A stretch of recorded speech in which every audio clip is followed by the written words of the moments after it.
in the midst of crisis like this, in the midst of the threat of COVID-19, and that online classes can be held normally. So, with a good Wi Fi connection and with a stable microphone and video camera, that online class can go on. So, this is to give hope and inspiration to all the people around the world, especially in the Philippines, that we can do this. That through online session, we can have our online classes. And today, I have my class on contemporary, emergent, and popular literature with my students. So I'm allowing you to join in through listening to our conversation as they present five modern short stories such as The Lottery by Shirley Jackson, A Rose for Emily by William Faulkner, Madame Sauvage by Guy de Maupassant, The Last Leaf by O. Henry, and the Masque of Red Death, which is almost similar to what's going on with the coronavirus COVID-19 threat. So join us as we discuss these beautiful short stories around the world. So you can also ask questions along the way. So right now, I'm using my iPad. So I guess my students can hear me now. So yeah, I'm using my iPad and of course a lampshade so that you know. Oh, my students are already ready.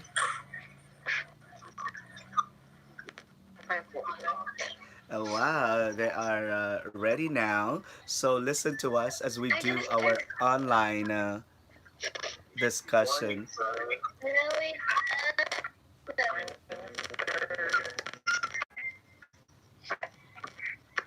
Good morning, everyone. Oh my God. Good morning, everyone. Yes. Can you hear me? Oh, you can't? Wait. There you go. Oh, can you hear me now? Can you hear me? So first is establishing good connection before the start class. Just like classroom management, where you have to deal with how students are sitting down. Okay. Can you hear me? Pero medyo mahina po kayo. Yeah, a little bit. Okay, let me fix also my. Okay.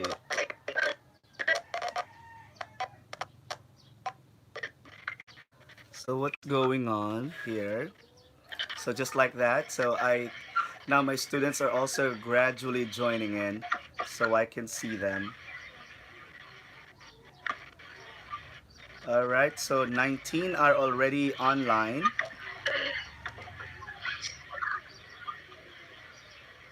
and everyone is already greeting. Okay. So this is the way we do it. First, establish connection, make everything stable. Yeah.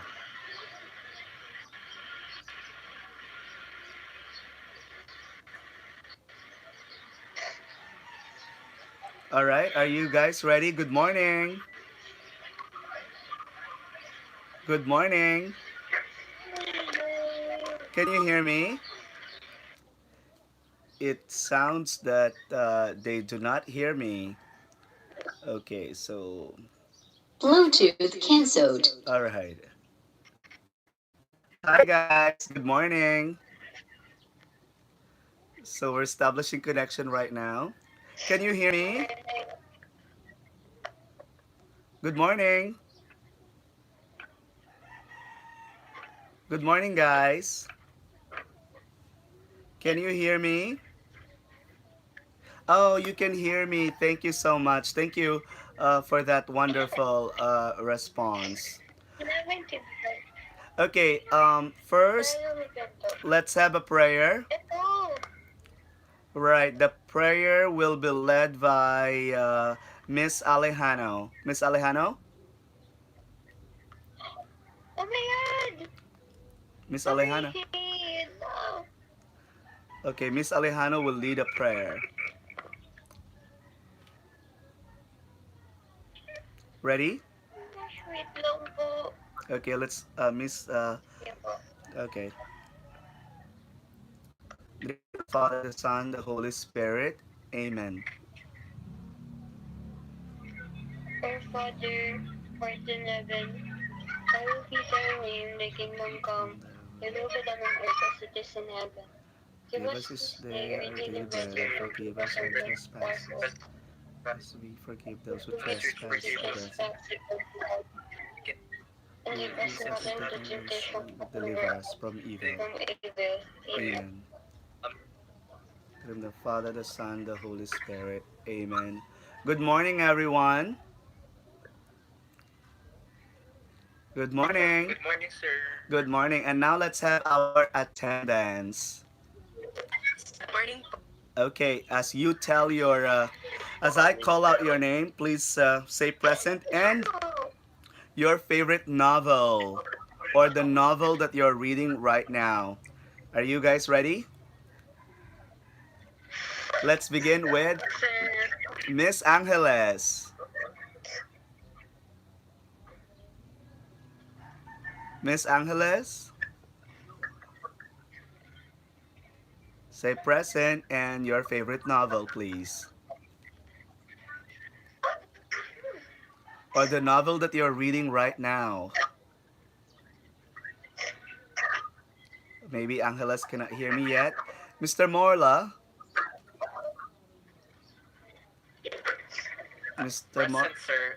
The Yeah, current novel I'm reading is The Witness for the Prosecution and Other Stories by Agatha Christie. all right, that's good. And Miss Angeles is present and she's reading Attachment. That's good. Mr. Tolentino. Mr. Tolentino?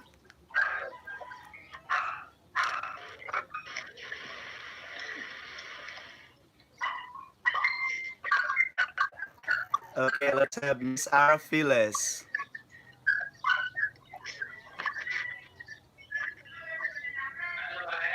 Mr. Kapili. Miss Ancheta. Mr. Thomas. Miss Alejano. Miss Arafiles is reading All the Bright Places. Okay, and Mr. Abrera. Miss Minya. Mr. Vergara. Mr. Okay, what's your favorite novel or what's the novel that you're reading right now? I'm currently reading The Shadows of My Daddy by uh, Andrew Wilson. All right, okay. Mr. Delara,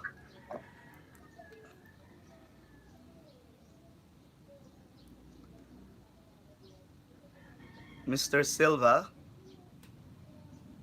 Present, sir. The Bluest Eye by Louise. That's I'm almost done, sir. beautiful. Okay, so far, ladies and gentlemen, only Mr. Silva has the best sound, loud and clear.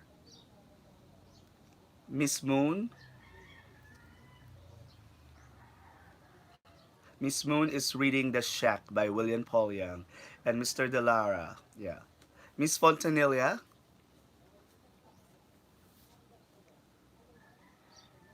Miss Soloria, Miss Casals. Okay, Good Miss. morning, sir. Yeah, and what are you reading? Present. Yeah, what are you reading right now? I'm reading The Paper Towns by John Green right now po, sir. Wow, that's very good also. Miss Casals too has a very good sound. Miss Alfardi, Okay, sir. Present, sir. yeah, and what are you reading right now? I'm reading Before the Winter is Night, The Traveler by Italo Calvino. Okay. And Miss Lim, Present, sir. yeah, and what are you reading? Divergent po by Veronica Roth. All right. So obviously, only two people do not make it right now, and according to one of your classmates, so one is like, or two are traveling, going back home. So we understand the situation, especially of the announcement of our president last night. So there are some situations that really can be understood, and that's normal in an online class as we are just beginning. So okay, so let's have our policies first. So I guess you have to turn off your microphone and your camera while someone is making presentation. So if you are doing the presentation and when I call out your name, then you have to switch on your mic and also your video camera. Are those clear? Yes, sir. Understood, sir. Very good. All right. So at least we do not hear any garbled noise or any unnecessary noise. So we establish rules in an online situation like this. So I can hear a dog. That's normal, but you can switch off first your your your microphone. Okay. Okay, kindly switch up. Okay, so because of the situation, we're supposed to have a rose for Emily first, but we will have first the lottery. So for those who are watching us right now in YouTube, so we are using actually modern and postmodern theoretical framework, looking at those short stories in terms of social issues, the styles of the author, and how they departed from the previous themes written in the world. So okay, so and what are these things? So we have seen a lot of individualistic and philosophies looking at naturalism, looking at existentialism, psychological and individual situations of writers, affected and influenced by the war, the First World War and the Second World War, and some economic reasons. And today we are going to look at how our short stories, which I enumerated a while ago, like A Rose for Emily by William Faulkner, The Lottery by Shirley Jackson, um, Madame Sauvage by Guy de Maupassant, The Last Leap by O. Henry, and The Masque of Red Death by Edgar Allan Poe have been written in a different way as influenced by the situation, by the background, by the milieu, by the race and time of the author. And today we are going to listen on how your classmates have read and analyzed and interpreted these stories. Let's begin first by The Lottery by Shirley Jackson. Okay? So you can use your analysis, your PowerPoint that you prepared, so that you can be guided. So, who are the members of the lottery?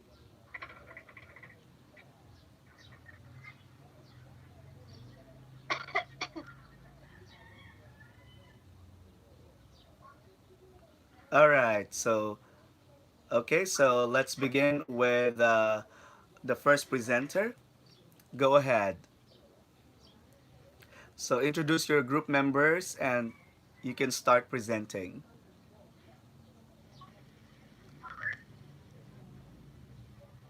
Go ahead.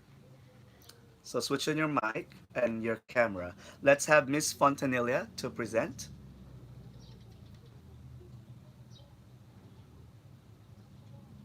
Miss Fontanilla, we can't hear you. There you go. Yeah, you switch on your mic. No, all members of the group will have to present except that just like in the classroom, one by one. Okay? Miss Fontanilla.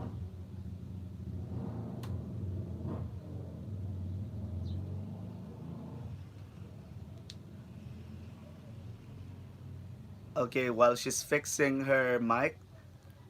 Okay. So who's the other group member?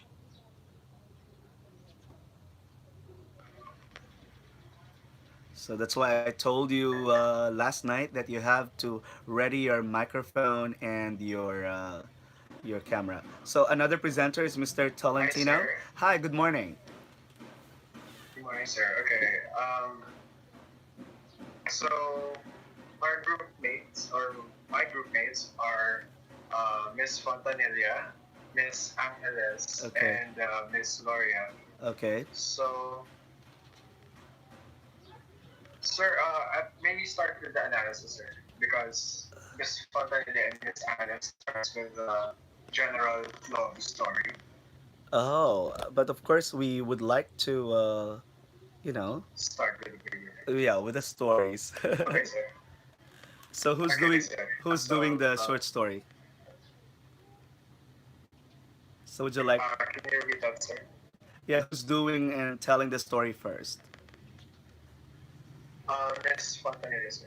And right now, Miss Fontanilla is having a connection problem. So this is the real Yes, thing. What's going on in an online class? It's all about connection, microphone, and video sir. camera. Yes, sir. So yeah, Mr. Tolentino, would you like to tell the story first? And when Miss Fontanilla is ready, then she can also join you. Okay, sure, Go sir. ahead. It's a very very short story. Yeah, it's a rather short story. All right, go ahead. So, okay, thank you, sir. So the beginning actually is it starts prior to the start of the lottery itself. So the people are gathered around, Uh, and it was set on the 27th of June, 10 a.m. It was a beautiful morning. So um, the story actually describes that it had already been the end of the school schedule for the children. So okay. one could assume that it actually started uh, probably at noon or probably later in the afternoon. Mm-hmm. So it was described at the beginning that the students were actually collecting stones and they were collecting them in a corner. So this is actually a foreshadowing of what will happen in the latter part of the story. Well, I'm glad that you So already could feel that there's a foreshadowing that will go on later at the end. So at least your classmates are getting ready of what will happen in the end. Go ahead, Mr. Tolentino. yes, sir. Go ahead. Okay. So the father is he is the one who he walks into this area where the villagers were gathering, and he was being accompanied by Mr. Graves carrying the stool where the lottery box is or will be placed. Yes. And so it was described there that as they were faced with some of the villagers, Uh huh. so they're setting up. Mr. Summers actually requested for the help in setting up the box. And Mm-hmm. as they were setting up, the ladies were on one side, the males or the husbands of the household were on one side. The children were somewhere either with the ladies or with the gentlemen. Um, so next is Bessie Hutchinson, a pivotal character actually in that. She walks into the gathering late and actually the catches the attention of some of the ladies and commenting on her being late. And she would reply that she actually almost forgot what was happening. It's just that she was able to remember because her husband actually left. And then that's when she figured out that there was a lot that goes on that day. Once everyone was complete around the village, they started to actually do a roll call to make sure that every family member and every representative of the household was actually present in that gathering. In that process, there were some murmurs and there were some comments that were being said. And then afterwards, they were all requested to pick up a slip of paper. And this slip of paper actually is uh, is blank. And Right. as they were taking the slips of paper, as they individually get on stage to get the paper, they were exchanging pleasantries with Mr. Summers. So there was minor greetings here and there.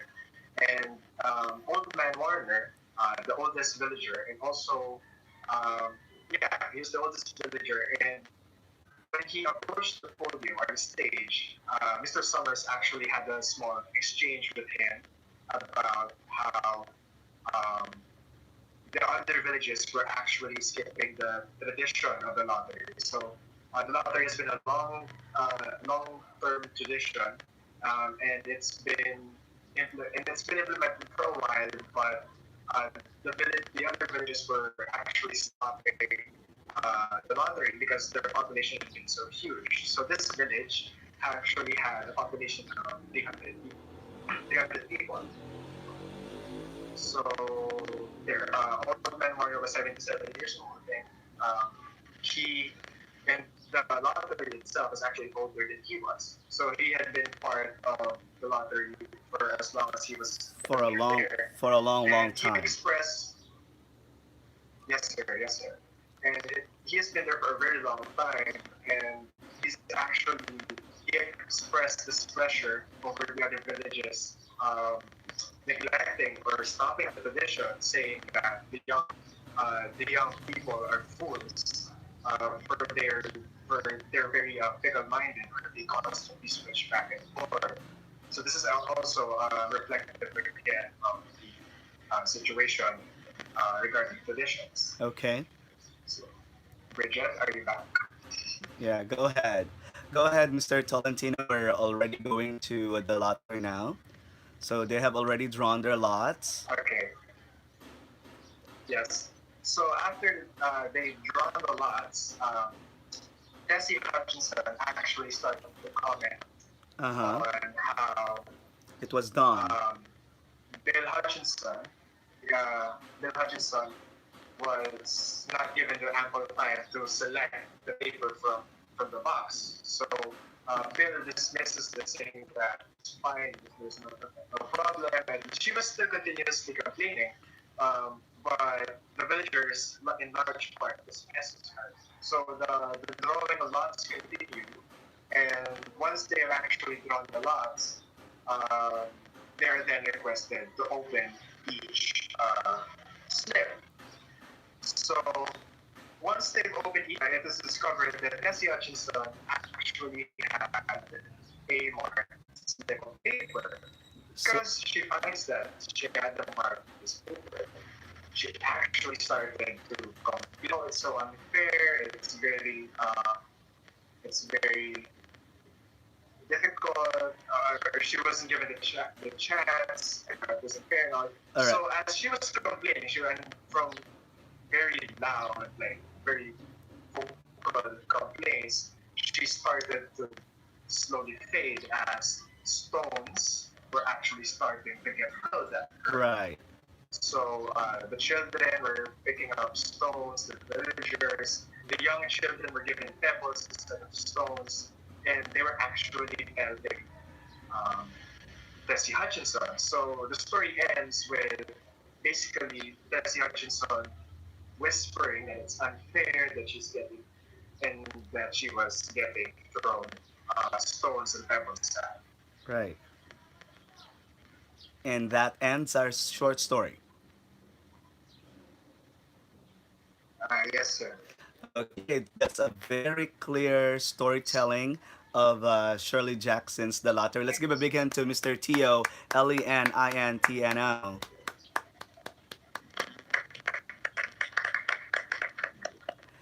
And before we Analysis will be done by yeah, before we go to the analysis, let's have first a reader response. What's your reaction reading the short story? All the members and everyone in the class can give their reactions. Let's have first a reader response. What is your reaction, Mr. Tolentino, in reading the short story? Um, I was very surprised because at the beginning it was rather boring. Like it was very usual. You know, when there's a public gathering, um, people tend to just go through the motions, and it was actually very much expressed that they weren't really caring, that they weren't really paying so much attention because this has always been a tradition. So when I got to the part that when I got to the end, I was very much surprised, and I thought I had to go through the whole story again and Uh see huh. which parts were actually the foreshadowing of the end and what breadcrumbs were actually given that could imply at the end. Okay, so one, Mr. Tolentino was surprised and at the same time was bored in the beginning. But eventually, what happened along the way, especially towards the end?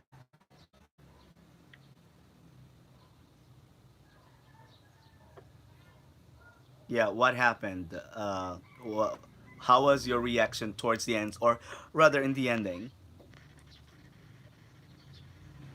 I was surprised, sir. Okay. I didn't know that that was actually it would end that way. It's rather civilized tradition. Right. Let's read Miss Soloria's reaction, and she said that she said that it felt so bizarre that someone has to be killed at the end of the short story. That's really very valid, and that's really very shocking. Who else has reaction? Okay, Miss Fontanilla has a reaction. Yeah, what's your reaction, Miss Fontanilla?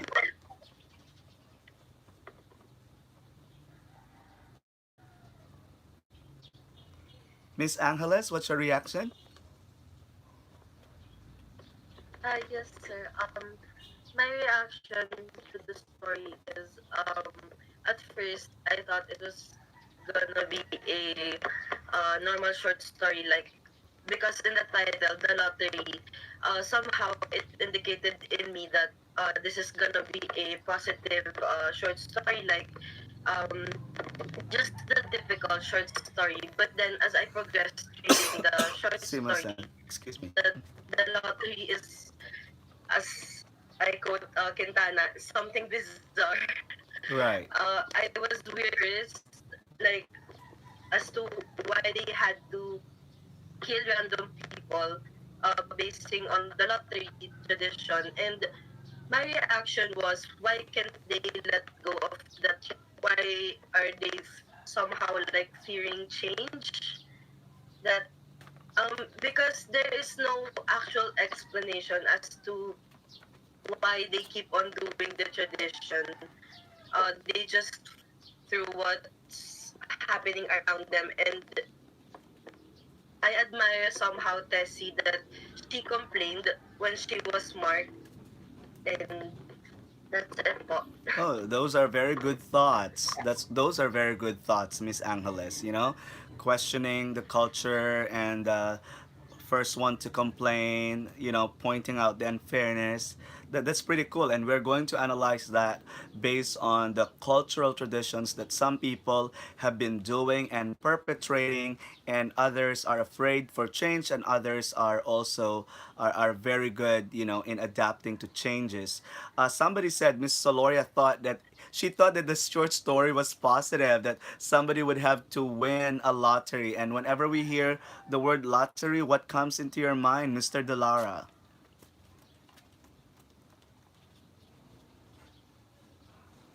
Mr. Delara, whenever we hear the word lottery, what comes into your mind? Oh wow, for Mr. Delara, he believes that it's all about someone who's taking chances. That's nice. And what about you, Miss Minia? When you hear the word lottery, what comes into your mind? Go ahead. For me, about luck, kasi I tried na po tumaya sa lotto. Uh huh. Kasi And it's what something na happened? about luck talaga because out of all the millions of people trying their luck to do the lottery. Parang hope din po for those people, especially the poor who try their luck in the lottery, to raise themselves from their condition. Right. And have you won? Sir, balik tayo lang po. But at least you already, one, you tried betting, and two, you won at least even for 20 pesos that your bet was returned to you. Okay. Yes. So, Mr. Vergara, what comes into your mind when you hear the word lottery? Yes, sir. Whenever I hear lottery, I remember lotto. Expecting like gambling your small money to turn to much more winning. Like you're going to bet on these numbers, and I'm hoping that you can win like around 10,000 or maybe millions. Mm-hmm. Gambling, gambling these numbers to win lots of money. Mm-hmm. Right. That's very good. Uh, Miss Fontanilla said that she was shocked because she didn't expect that it would end that way because she thought that it would be the usual lottery, and she knew, however, that it was like killing and sacrificing person. And yeah, and who else did? Okay, thank you so much. Now we're ready to go to the analysis of the group. All right, there's so many, postmodern symbols, right, and issues. Okay, who would like to do the analysis? So, Mr. Tolentino is doing the analysis.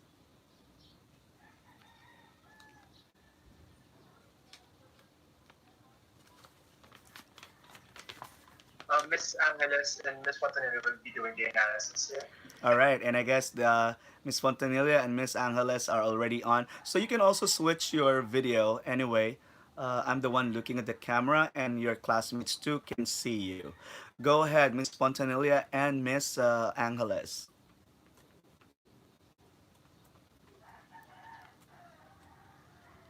So while they're switching on, so let's take a look at the social issues. When the short story was written, and what social context was it, and of course those modern and postmodern questions about uh, trying to question, interrogate on the culture, on truth. Let's take a look. Go ahead, Miss Angeles and Miss Fontanilla. Miss Angeles, be guided also by your PowerPoint. You can use them as guide. Go ahead, Miss Angeles and Mr. Thomas and Miss Moon agreed to what was mentioned by Miss Quintana, Miss Soloria rather, and Quintana Soloria, the same person. Okay, go ahead, Mr. Tolentino. It shows that your friends do not have the microphone, but Miss Angeles, I heard her a while ago.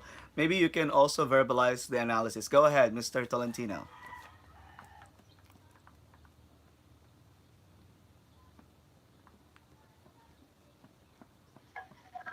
Yes.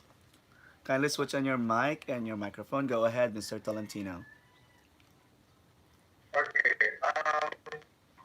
For our analysis, so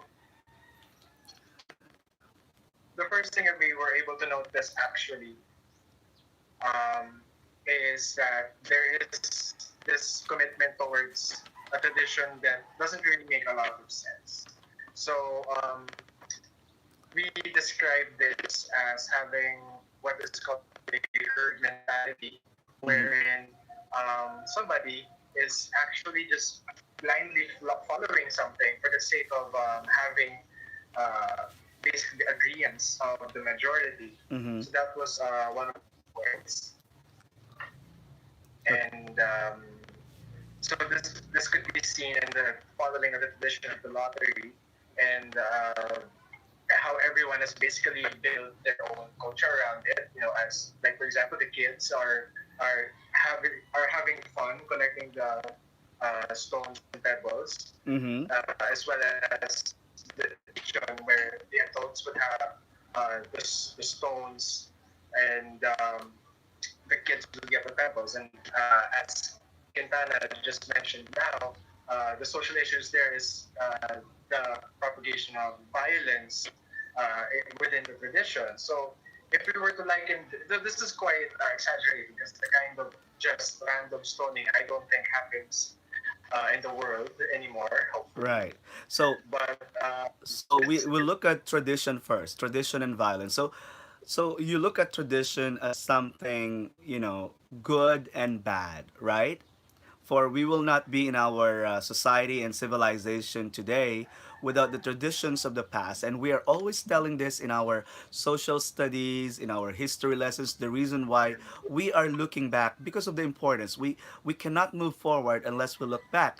But in the short story of the lottery, what seems to be flawed, or what seems to be the problem in the tradition that these people are continuously doing? Go ahead, Mr. Tolentino.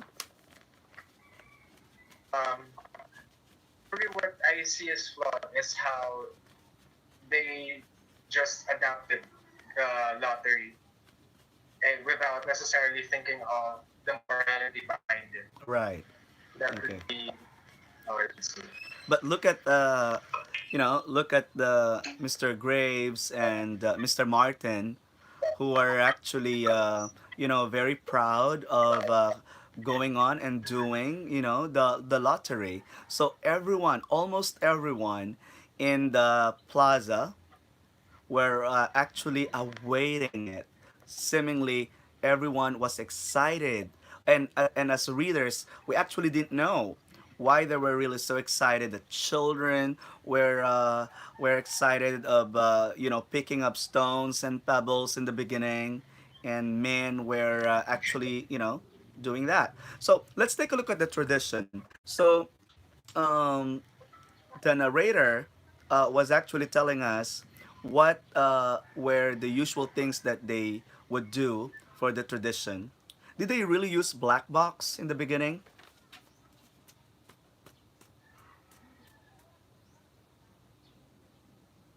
Mr. Tolentino? Did they use really black box in the beginning? They have always used black box. Okay, so they were using. Actually, sir, I would like to describe the box. Well, of course, as in the But press, sir, for the box, is that Miss Soloria? sir, for the box po, Is that Soloria or Miss Angeles? this Miss Angeles po. Okay, go ahead, Miss Angeles, as you are assigning the analysis. Go ahead. Sir, for the box po, they use the wooden box, sir, and the people would have to draw, and then whoever gets the marked paper will be the one who's the quote unquote victim. And what's Something like the that. what's the mark on the paper? Um, some sort of like a black ink, Right. an ink paper. And who wrote the ink before the day of the lottery?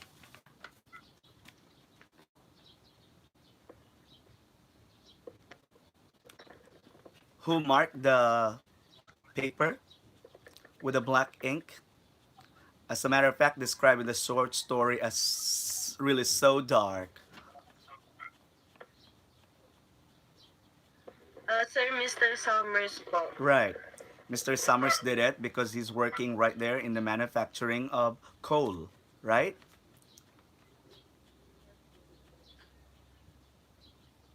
Okay, so that's the new tradition. But before, the narrator was also telling us, describing to us, what was the original way of doing the lottery.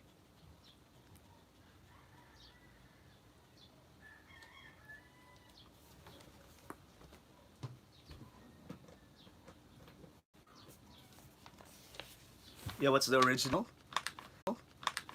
thing that they would do? Okay, before they would not draw papers just like what we do today, but now they before they used to draw wooden sticks. No? Okay, so they would this time with Mr. Summers as the lead man in the lottery, they would be drawing uh, white paper, and only at the end it was revealed that someone and whoever has drawn or gotten the paper with the black ink eventually won the lottery. All right. And what can you say about the concept of violence? Right, Miss Soloria is correct. The wooden stick, but time goes by, the community grew bigger, and the box needs to be fixed. That's why they use the paper already, and it's a lot more, convenient for them. Okay, going back to our analysis, what about the concept of violence? Sir, I'd like to comment on the violence po. Kindly speak louder, please. Sir, I'd like to comment on the violence part po of the All right, go story. ahead. Um, as you can see po, towards the story po, Miss Tessie felt unfair because she was John and Can you speak um loud, please?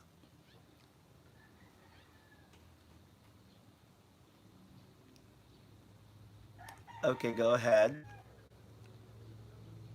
sir, as for the violence po, actually I can relate the story po to the current situation po here in our country po. The concept of red tagging. Mm-hmm. Because in the story po, whoever is John uh to the box po, parang uh he or she will be the next victim of the murder po. And here po in our present times po, I can see that the story is somehow reflected po that people are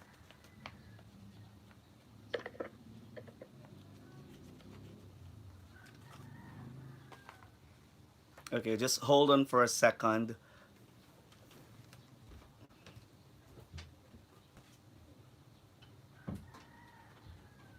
Okay, go ahead.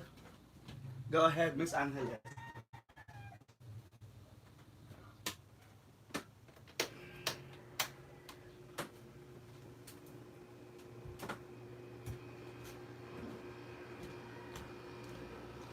All right, go ahead, Miss Angeles.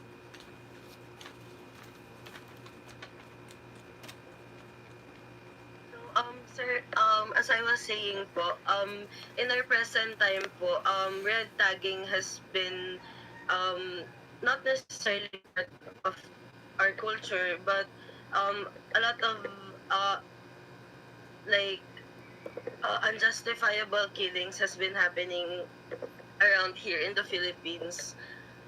So, I can say po that this story is somehow reflected in our present times that people tend to just frame you for something without any just evidence that you should be killed or something you should be punished, something like that, because in the story no one really get to choose po kung sino po yung papatayin, something like that, there is no basis po. So whatever your gender is, whatever your race is, whichever family you're part of, they wouldn't care because they just care for the tradition. And as for the tradition po, as I said a while ago po, it's like they don't question at all what's really behind the tradition. They just keep on following po because somehow I think they're afraid of changing po. All right, and that's really the yeah. Go ahead. That's really the shocking part that there is already violence. There is this impending violence, and we did not see any remorse from the people, and that's really so terrible. And that's why probably even the Americans, when this was published in the newspaper or in the magazine, many people were also shocked, and they got angry, and they sent hate mails to Miss Shirley Jackson, and looking at this kind of very small rural community, and yet there is this kind of violence, and this kind of unthinkable kind of tradition that they have to sacrifice someone by means of stoning, right? Okay. Now, what about the concept of immorality here in this practice of the lottery? Go, The go ahead, concept of presenters. uh, yes po.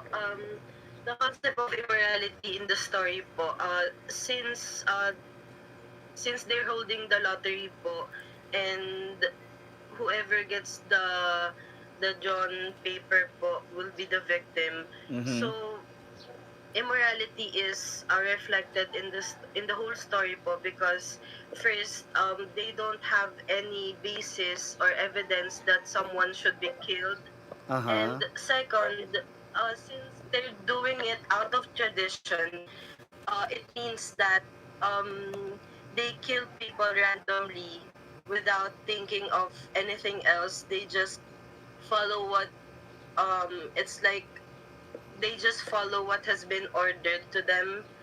So I think that's immoral because you don't just punish someone, you don't just of course kill someone just because someone told you to do so.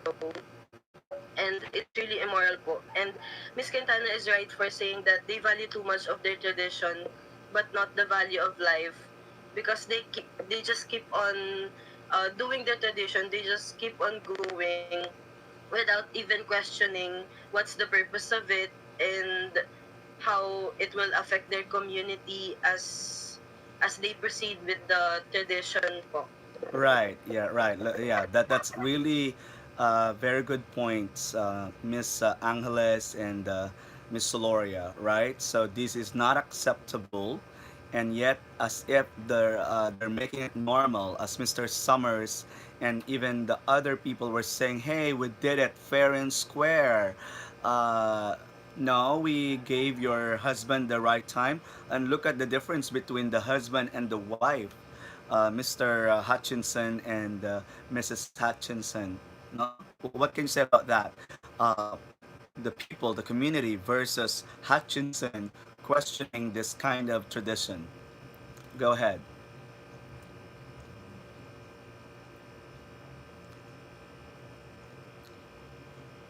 Go ahead, Miss Fontanilla, Miss Soloria, Miss Angeles, and Mr.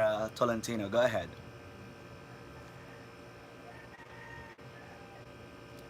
So the nagging question here: should we continue to kill people because it has been the tradition?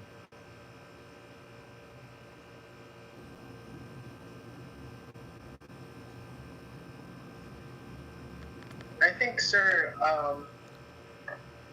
if the tradition actually comes at the expense of the person or the quality of life of the person, I don't think that it should be continued at all. Right. All right. Uh, this is We have similar to to stop it. like in Africa,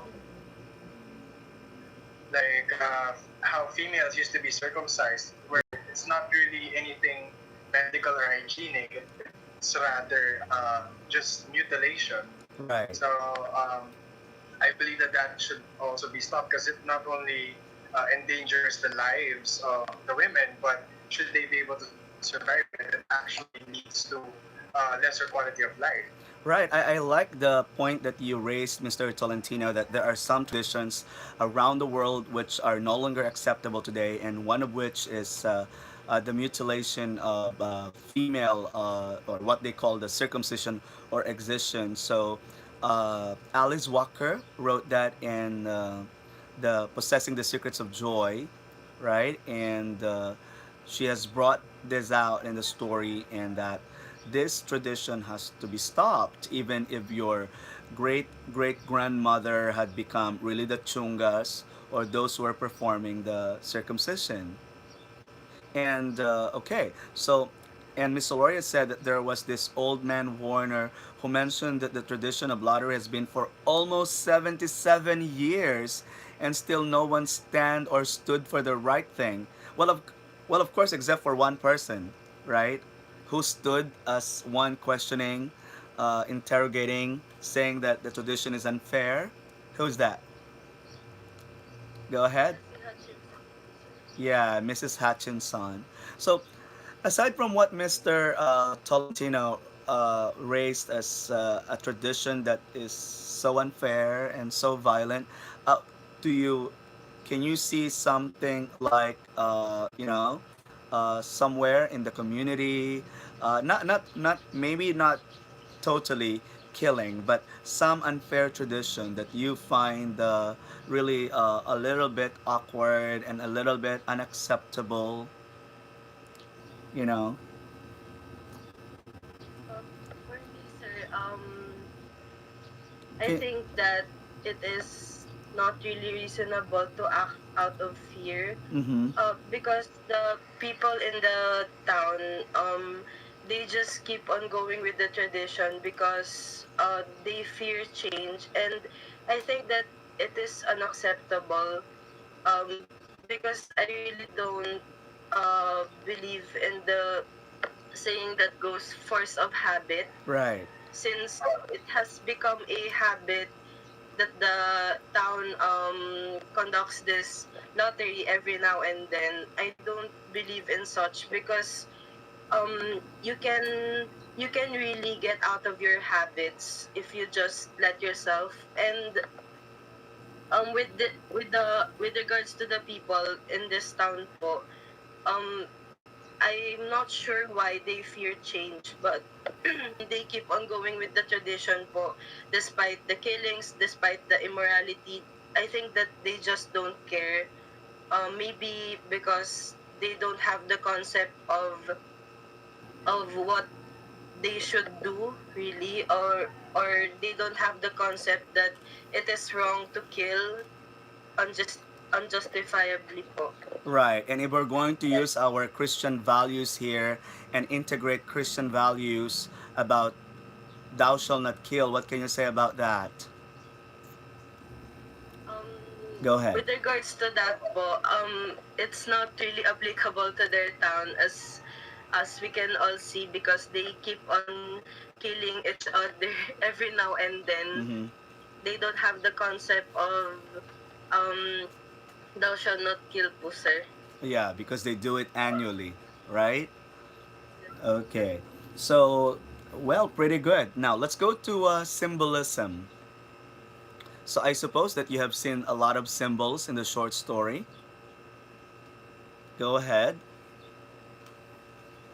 Uh, Pick those symbols and try to give us the interpretation. Go ahead, Mr. Tolentino, Miss Aloria, Miss Fontanilla, and Miss Angeles. Symbols used in the short story.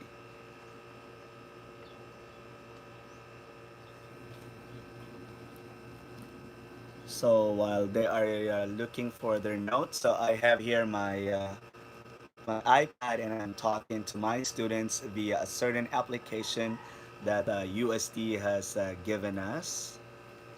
All right, go ahead, Mr. Tolentino.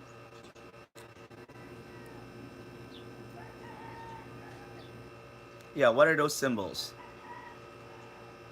For me, sir, perhaps one of the Can you speak loud, symbolisms is please? the stone. Okay, sir. For me, one of the symbolisms perhaps could be the stones themselves. Basically, it's to be literal about it, or sort of relating it to physical. Um, the stones, the size of the stones manifests the role or the prominence of the people there. So I believe one of the characters there was a popular lady, and she was carrying a big stone to Mm-hmm. throw at Nancy Hutchinson. While again, the children were carrying pebbles because they were still young and they were still innocent.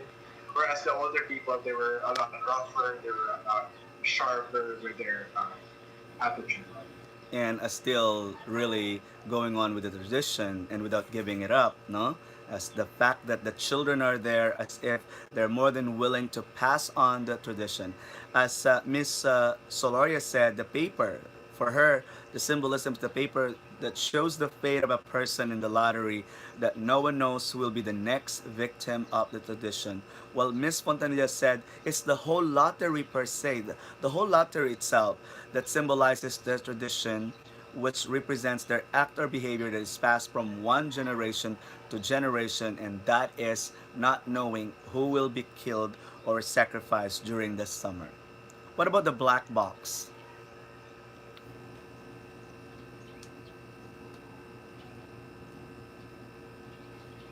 Go ahead, Mr. Tolentino, since I you have think the the mic. black box. I think the black box can actually be a symbol of death because Mm-hmm. it's black, it's very opaque. You can't see through it, and it's old and withered, probably ready to age. If I could relate it to a character, I'd probably relate it to the character of Death, where he's often depicted as being just a mere skeleton in a black cloak. Mm-hmm. So I think the black box would be something similar. All right. Okay. Now let's take a look at the clashes in the story, the clashes of the new tradition versus the old tradition. You heard from the whispers of the people and also other ladies and other gentlemen that in other places or other communities, the lottery has been stopped. And what about in their place that they have to go on at that moment about the lottery? Go ahead.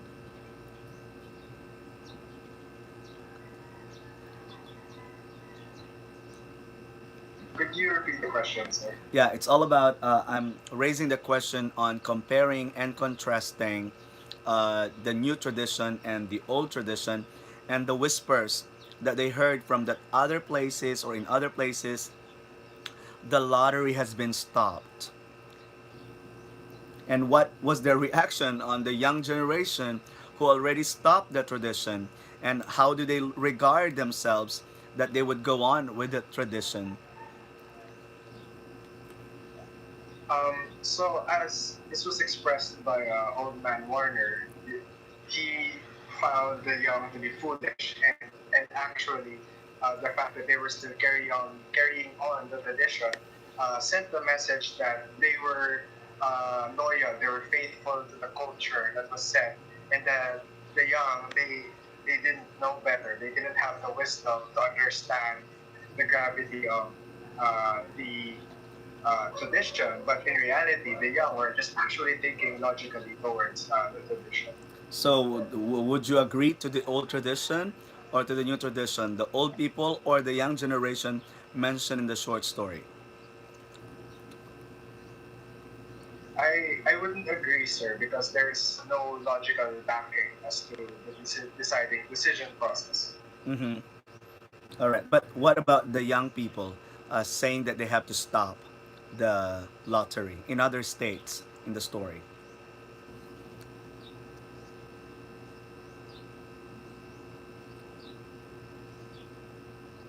All right. Maybe last question as we go to the next short story. So, according to Miss Soloria, who we cannot hear because she has a problem with her mic, she said that the black box reflected on how old the tradition as well. And she said that those community who already stopped the old tradition don't fear change and they indeed see the value of life. Let's give a big hand to Miss Soloria for that. And a while ago, Miss Angeles really had very good points. So we are celebrating Women's Month this March. And what can you say about Mrs. Hutchinson raising it forward to the community that it was unfair, that they have to stop. What can you say about that, ladies?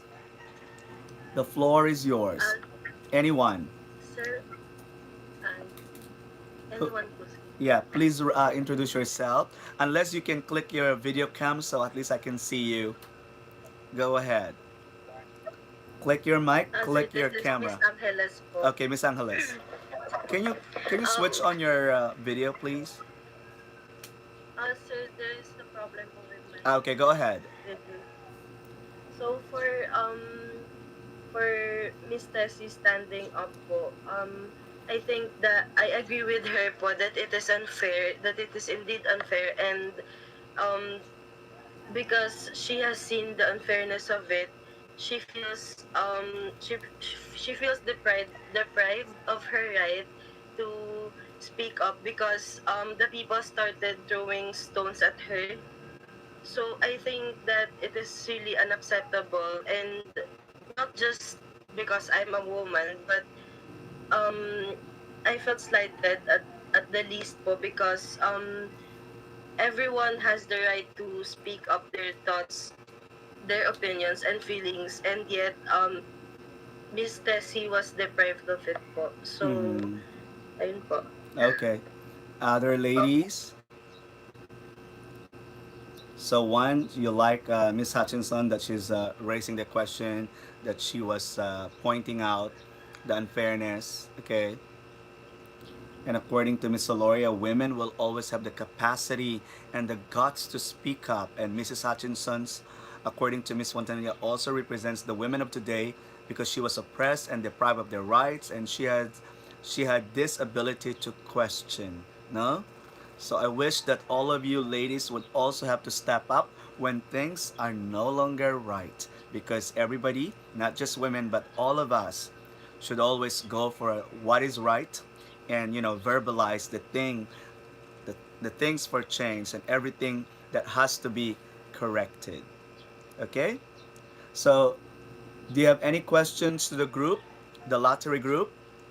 Anyone would like to raise a question? I'm giving you 10 seconds to raise your question. Go ahead. Oh, none. Okay. If there's none, oh, I guess Mr. Vergara is writing a question. Oh, none. Okay. Oh, Miss Alfardi, I guess is typing a question. Okay. Yeah.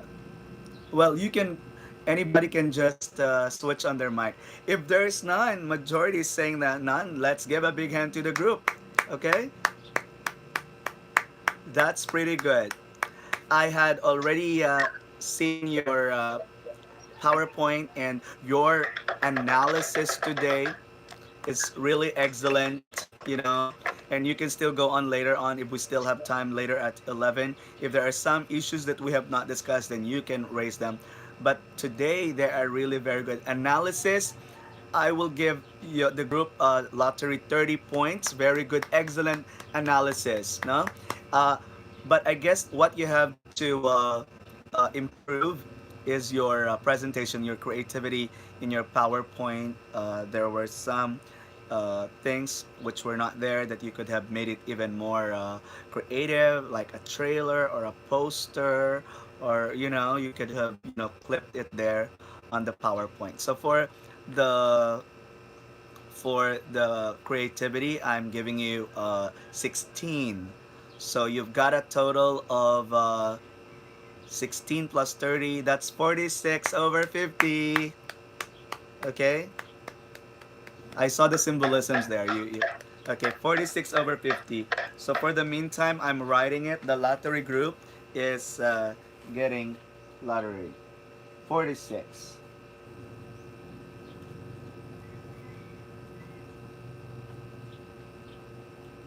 All right. Now let's go to the first presentation, which is a rose for Emily. All right. So we have here a lottery group. So I'm writing, so at least we will not forget.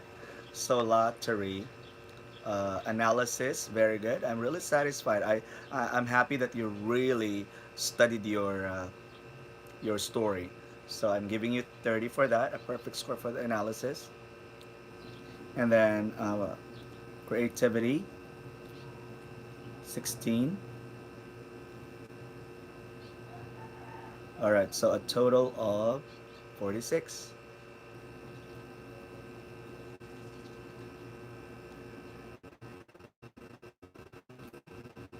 Very good. Okay.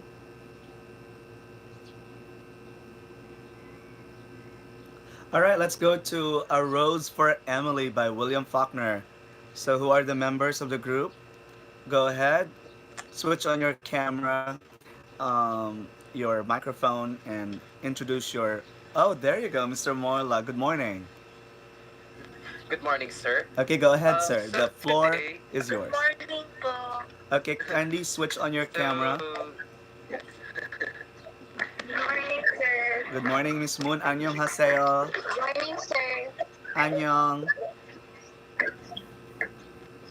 Go ahead, Mr. Morla. So our group for today will be discussing about a rose for a rose for Emily by William Faulkner. For the Before that, meantime, Mr. I Morla, do have a short. for the meantime, for those who are not yet presenting or reporting, kindly switch off your microphone, please. Okay, we'll only have Mr. Morla yet. For those who are not yet reporting, please turn off your mic. Only okay, there you go. So you see, we have a better sound. Go ahead, Mr. Morla. Okay, before we present our presentation, I do have a short piece to give us a preview of what are we to expect in the story. There was an old woman by the name of Emily. She seeked the love of a man, despite her father has long passed. She kept him inside her house. The townspeople were amassed to use lives for them to douse. A man came to the town. Emily has found another one. Her house if it's one. Her plan came in motion. She was desperate for affection. In the end, they questioned her notion that she was like some sort of infection. So, for today, the Would you like our to, first would we you will like to introduce yes first your sir. group members? So our members would be Krisha, Moon, Joyce, and Isa. Okay. All right, go ahead. So so for the before we get to the analysis part, we can go through first the summary of the story, which is divided into 5 sections. Right. For the for the first section, uh, we can recall the death of Emily Grierson, whose people attended their funeral. The previous mayor, Colonel Sartoris, due to the fact that due to the Emily's father has died, he suspended the tax responsibilities of Emily herself. He justifies that it's because that her father had once lent a community a significant amount of money, therefore him becoming a significant figure in the town of Jefferson. And therefore, There, she's not paying the taxes. yes, After all, her father lent the whole town money. yes, sir. Okay. Then there came the time where the new town leaders have arrived, namely that would be Judge Stevens. They want Emily to resume the payments of the tax, though Emily reasserts that she doesn't want to pay the tax in Jefferson and that they should consult Colonel Sartoris. However, Colonel Sartoris is already dead, and Emily tells her servant Toby to teach her on to show them on how the house works and how they get out of the house.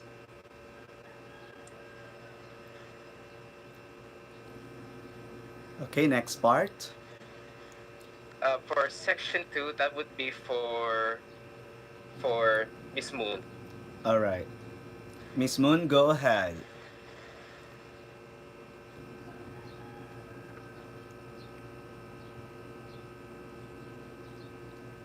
Miss Moon, you can switch. Good morning, sir. Can you also switch Sir. on your camera?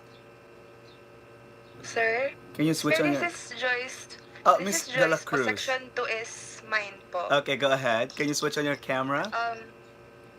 Sir, sir, my camera is covered po with tape. Okay, go ahead. Is it okay if I just speak? Oh, yeah, go ahead. Okay.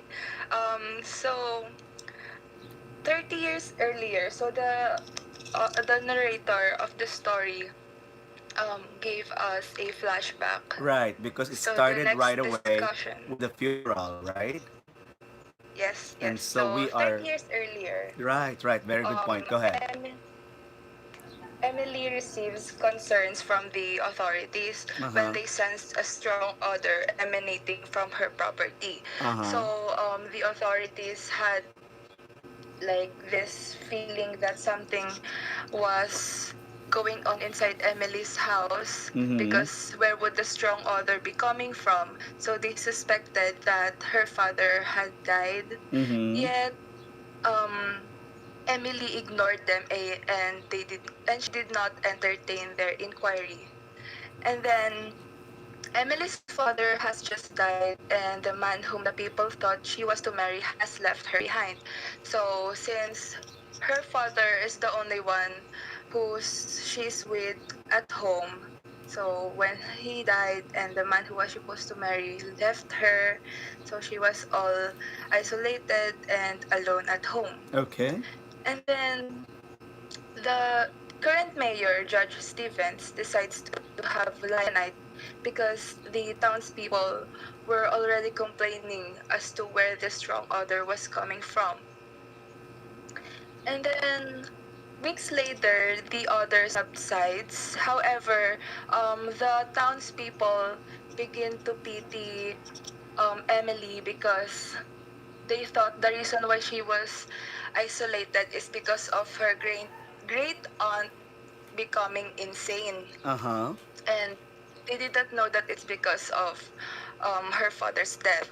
Mm And then the townspeople have always thought of the Griersons as conceited, that they thought too highly of themselves, with Emily's father rejecting many suitors who seemed to be not good enough for his daughter. hmm. Mm hmm. So therefore, Emily remained single until 30 because no one would offer her marriage. Mm hmm.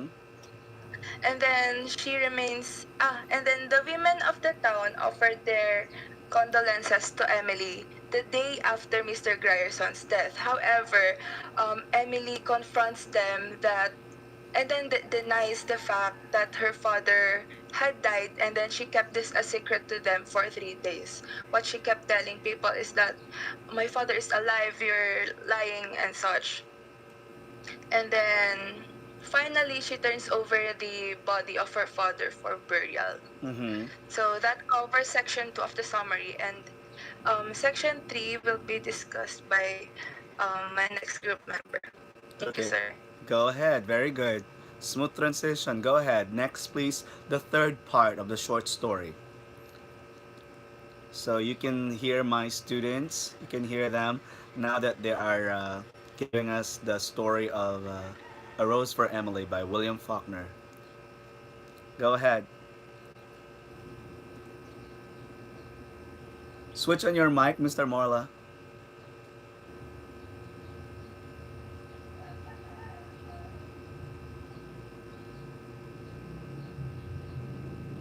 Okay, go ahead.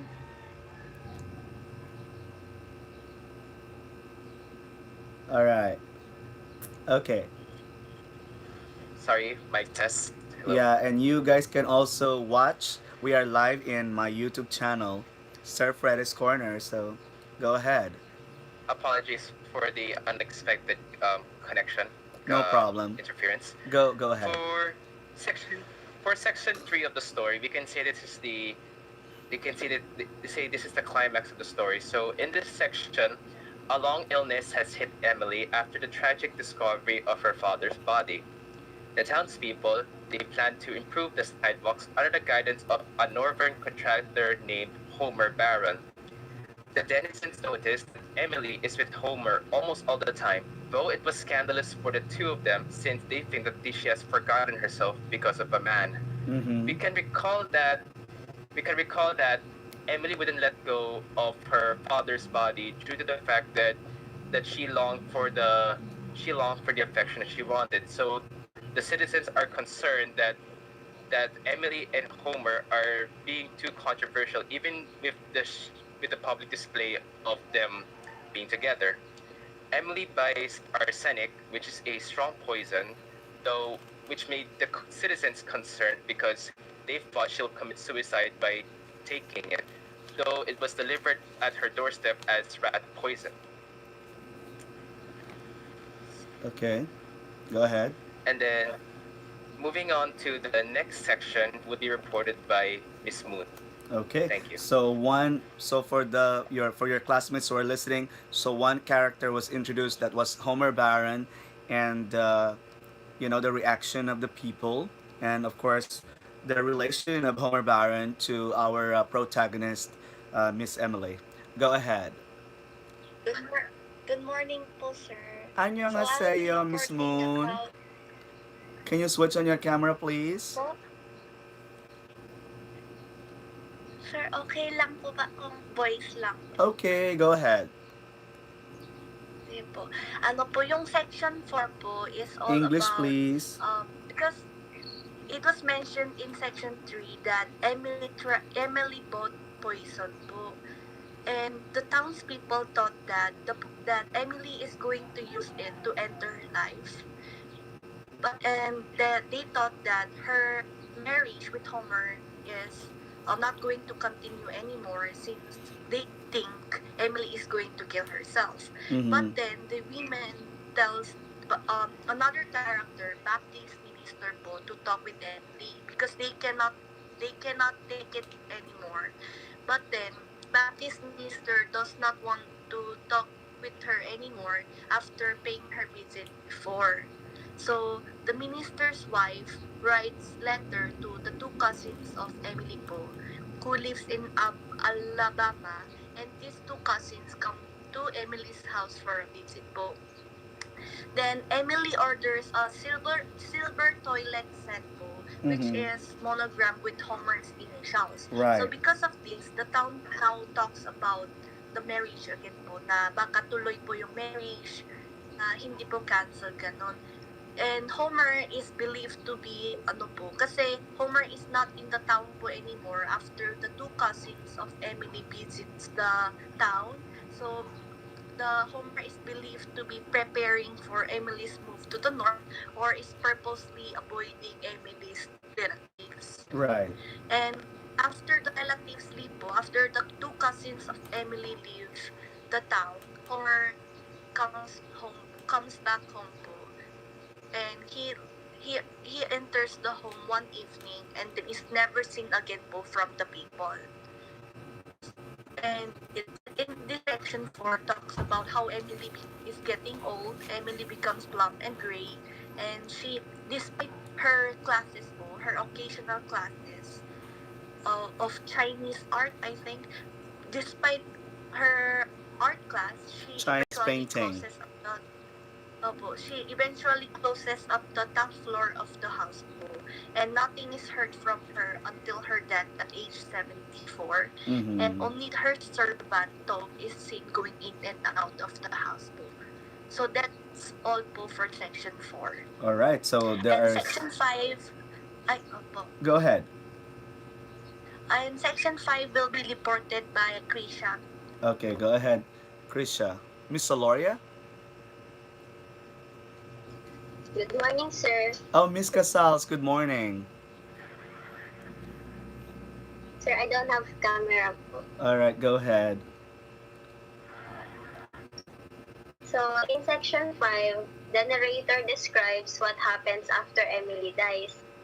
So, Emily's body is laid out in the parlor with the women, two town elders, and also also her two female cousins attend the service. So when her servant meets the mourners who arrive at the house, they are all whispering, dancing about some things. Mm.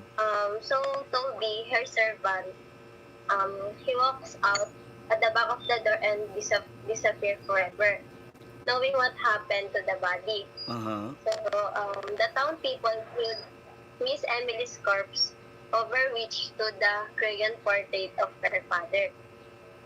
So after some time has passed, the door to a sealed upstairs room that has not been opened in 40 years is broken down by the town people.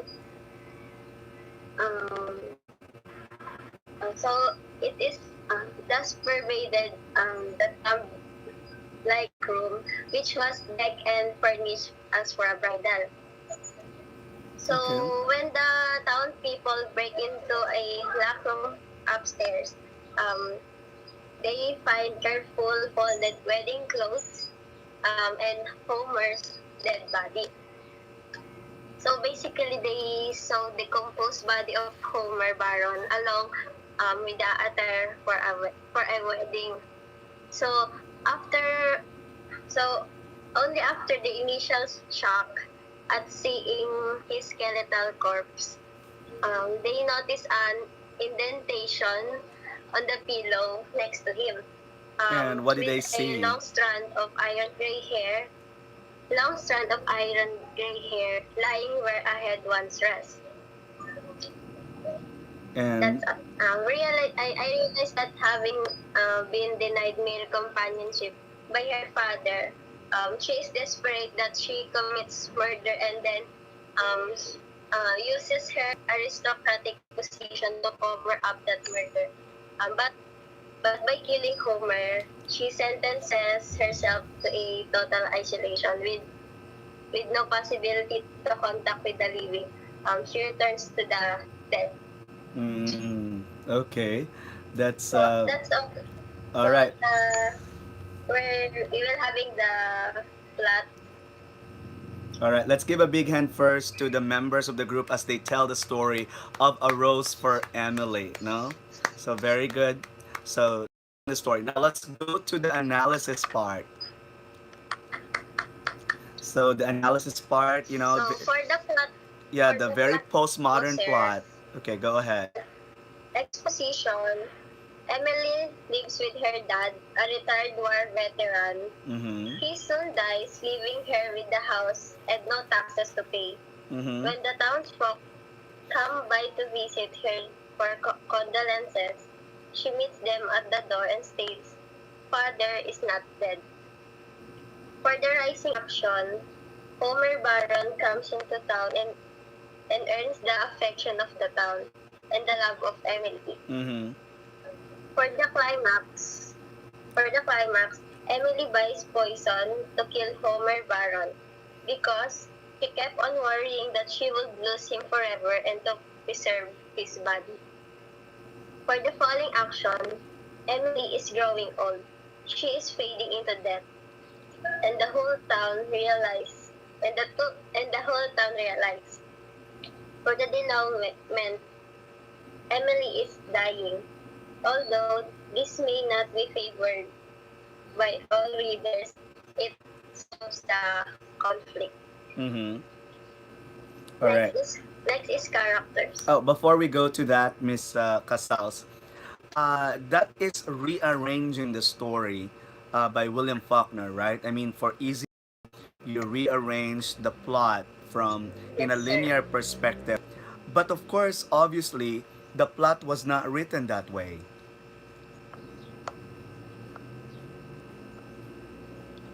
What makes it a very postmodern short story, Miss Casals, is the fact that the plot was totally non-linear. And how did we define non-linear plot last week? How did we define that? Sir, is it okay to answer? Oh yeah, yeah, Miss. Is that Miss De La Cruz?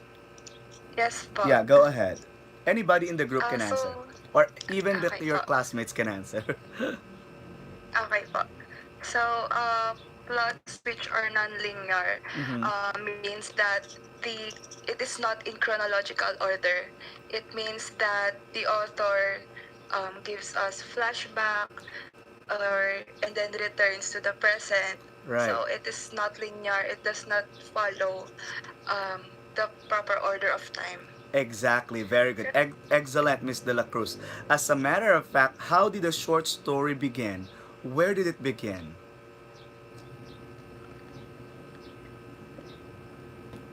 So we are still using If you were postmodern to analysis. remember the, sorry, uh, it began, the story began recounting the death of Emily, which is not really the usual thing for a story to start, since being it non-linear, it starts off in past events, and eventually it will lead to the present situation about Emily not paying the taxes of the Jefferson town. Right. Mr. Morla was assigned in the first part, and how did it begin, Mr. Morla? Where did it Uh, start with the life or stage of life of Miss Emily? it, in the first section, the narrator recalls the death of Emily Grierson, wherein the whole Precisely. town attended her funeral. Right, precisely. Look at the story. It's so nonlinear that it started with the death of a character, with the death of the protagonist, right? If we're going to follow what Miss Casal said a while ago, then we look at the ending of the story, right? So look at this beautiful non-linear way of telling a story, that a story in the postmodern world can begin at the ending, right? And then how did it go? So let's plot it according to the way William Faulkner told the story. So it started with the ending, and then how did it progress?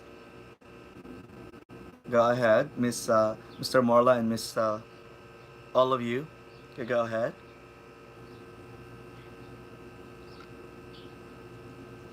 We can't hear you, Mr. Morla.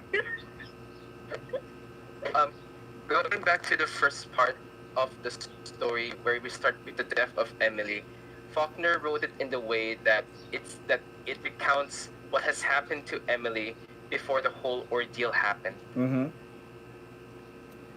And as the story progresses, it seems that we're getting to know more about what Emily was like with the townspeople and how did she act before her sudden disappearance in the final scene of the story. Right, right. So we can see here that it started with the ending, with the death of a character, and then all of a sudden we are brought in the second part. That people in a very distant past. Suddenly we are brought to how the people were complaining to Judge Stevens about the foul odor, and we know that something happened there, and then we're going to analyze that part of the story. What's the reason? Why were they smelling foul odor? Go ahead. Anyone in the group or anyone in the class? Go ahead. Sir, may you I repeat the question po?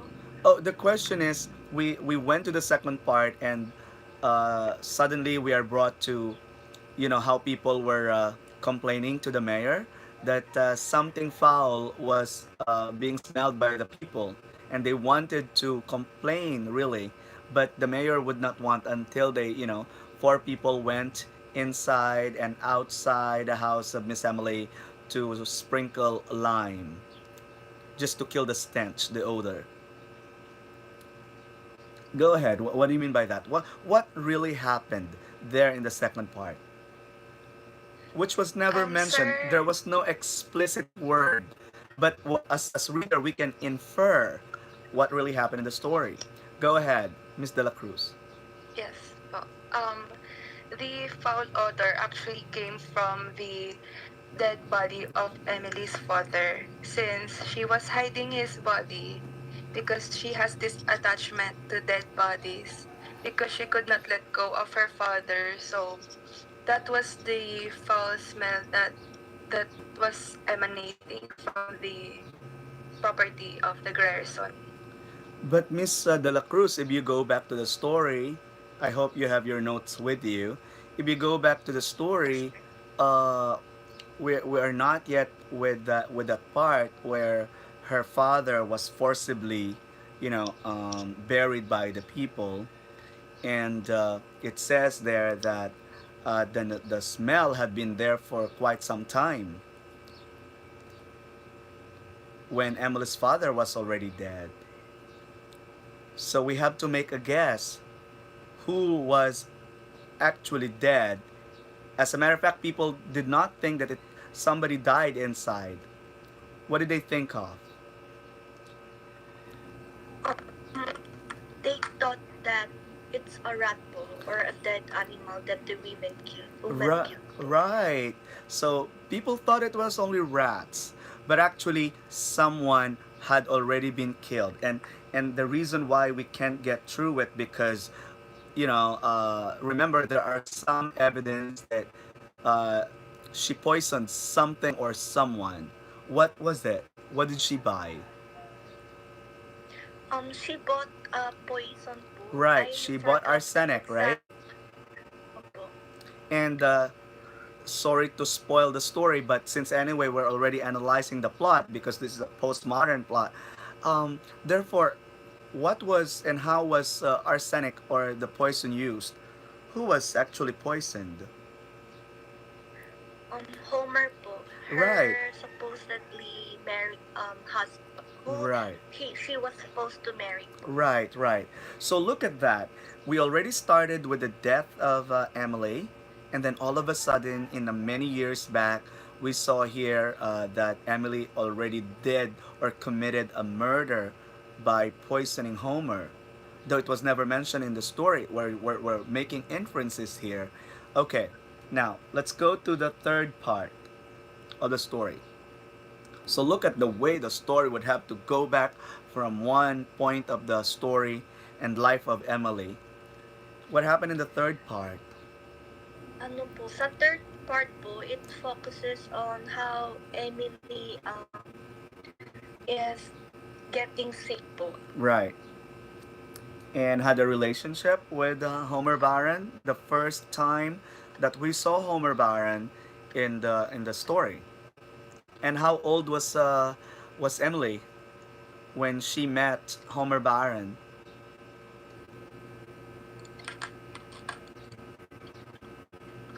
Miss Moon mentioned a while ago that how old did how old was Miss Emily when she died? 74 po. Correct, 74. And how old was she when she met Homer? Take a look at the age of a person. How old was she when she met Homer? Why I am emphasizing the age because the fact that we're doing flashback and the only period that we can identify is the age of the protagonist, especially if we're going to investigate if ever there's murder. When had this murder been committed? How old was the perpetrator, or how old was she when she committed the crime? Sir, I'm not sure po if the story mentions when age she met him, Mm-hmm. but then when I think it was when she was 30 years old. Correct. Yeah. 30 years old. And what did people say about, finally Emily meeting someone? Ano po, based on what I understood po, they thought she was trying to keep the her family was trying to be so high Mm-hmm. when they are not that supposed to be that high. Right. Meaning they look at themselves as high members of society. But again, society has already changed, right? From the very beginning of the first part of the story, we saw the past and now we are the present. How did aside from that kind of social status that Emily has been questioned by the people, what else is being questioned by people? Mm, Was there a disgusto? Did the people like it? Or did the people dislike it that Miss Emily was having relations with Mr. Barron. Uh, Basing from the story, it seems that the citizens of the town are seeing the relationship between Emily and Homer as something scandalous Mm-hmm. Why was it scandalous? That's a very good point. because because going back to the past wherein Emily's father would reject potential suitors for Emily. Emily thought that this could be a good opportunity to feel what it's like to be in love. Uh huh. And then when the citizens see them in public and just being affectionate, it seems that it's something unusual for Emily to do, knowing that she wants to be alone as a recluse. Right, right. So take a look here at the kind of society that Miss Emily grew up with and the way she was reared by her father. Mr. Morley is correct that she was secluded by her father, was overly protected by her father. And we could see here that Emily never had a boyfriend. And for them, it's scandalous because remember, guys, that Miss Emily Grierson is a part of the aristocratic family. And what about the status of Mr. Barron?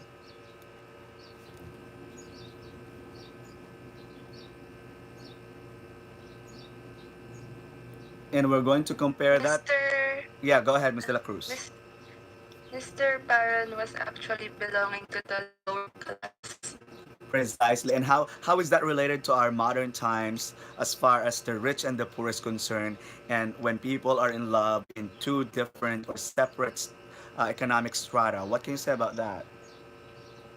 People would usually think that it is not ideal or it is unusual for the rich and the poor to become partners since they don't belong to the same social class. Correct. That's And that's what we're what talking people about. thought.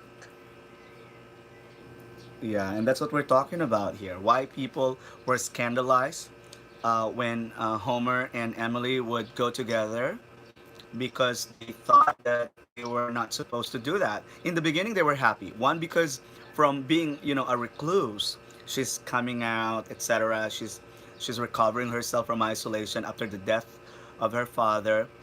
So they were happy in the beginning, but you know, they were scandalized along the way, especially when they were when they were riding the carriage all together. Okay, Yes. but Yes, you know, sir. as far as having relationship, they were happy. But as far as along the way, they were a little bit, offended by Emily, especially that they look at her as a monument, right? As someone and as the last aristocrat of the Yes, sir. community. Well, of course, aside from this historical part, that remember what's the color of Homer Baron, and where was he? Where was he from? Again, another source of scandal. He was brown po in Mm-hmm. color. Was he brown from? What did the how did the narrator describe Homer Baron in that part?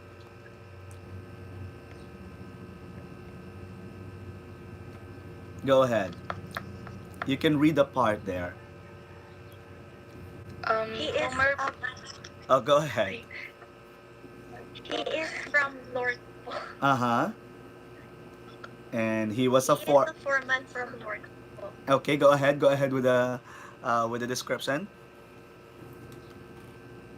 Ano po, he is a foreman from North. Tsaka he has a dark complexion po. All right. And he has a lot of admirers po sa Jefferson because he has um good sense of humor po. All right. Okay. So those things few were mentioned about Mr. Barron, and then we will use them later as we uncover the story. Let's go to the fourth part.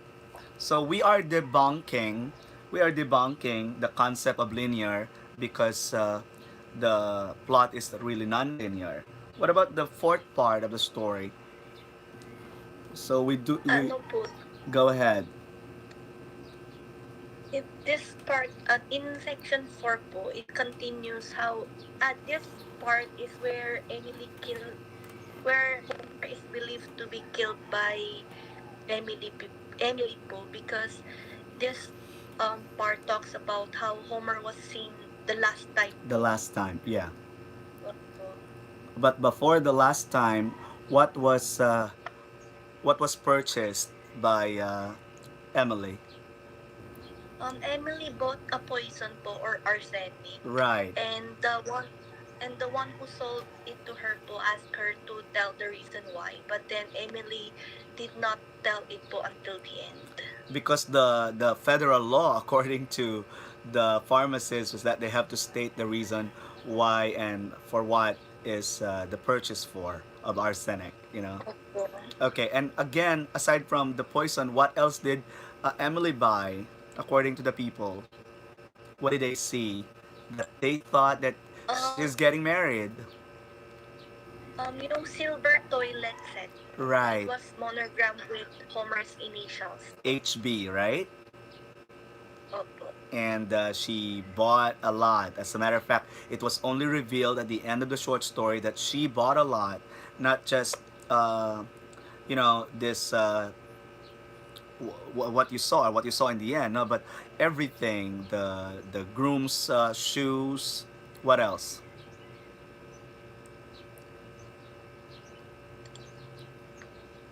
The shoes, the polo, everything, no, still hanging in there. Okay, now let's go to the last part of the story, the revelation part. So The, it focuses on how townspeople discover what's inside in the tomb-like room when they saw Homer Baron's dead body lying on the bed. right. And how can you describe? Sorry, it's early in the morning, but let's describe that part when Homer Baron's body, was it still a body discovered right there in the, where was it? Is it in the lower floor or in the second floor?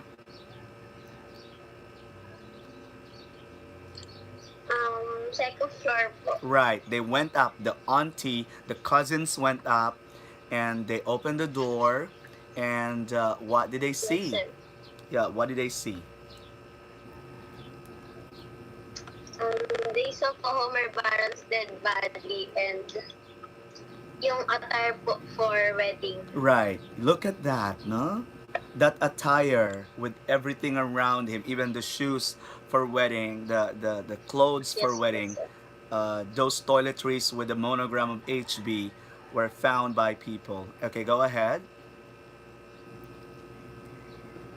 What was the And expression? then, The narrator also gave us a description.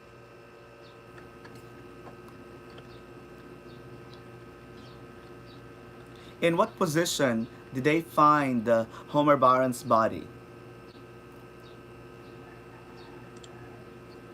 Was it like frozen in time po. yeah, frozen in time, of course. It's but in what position was it that they saw, that they thought that Homer was it? Uh, On the bed po, sir. yeah, They she's saw it on the bed. yeah. He was on the bed, and Lying on the bed. right, right. And what's the position And, of Mr. Baron? and, and the town people noticed an indentation on the pillow next to him with Before that, a long strand gray hair. okay, that's also very important. And what do you mean by that? Remember that in the section 4, uh, it was described that Emily, or in the beginning, right, in in the in the first part, they describe the hair of Emily Grierson. What was the hair of Emily Grierson when people went there to collect the taxes? It is iron gray hair. Right, right. So look at It's the a long strand. right. That's the importance of the first part of the story, when the narrator described that they saw an old woman who would say no, she will not pay taxes, and her hair was iron gray. And at the last part of the short story, we Yes. saw that an iron gray hair was found on the pillow right there on. And what do you mean by that indentation, Miss Casals?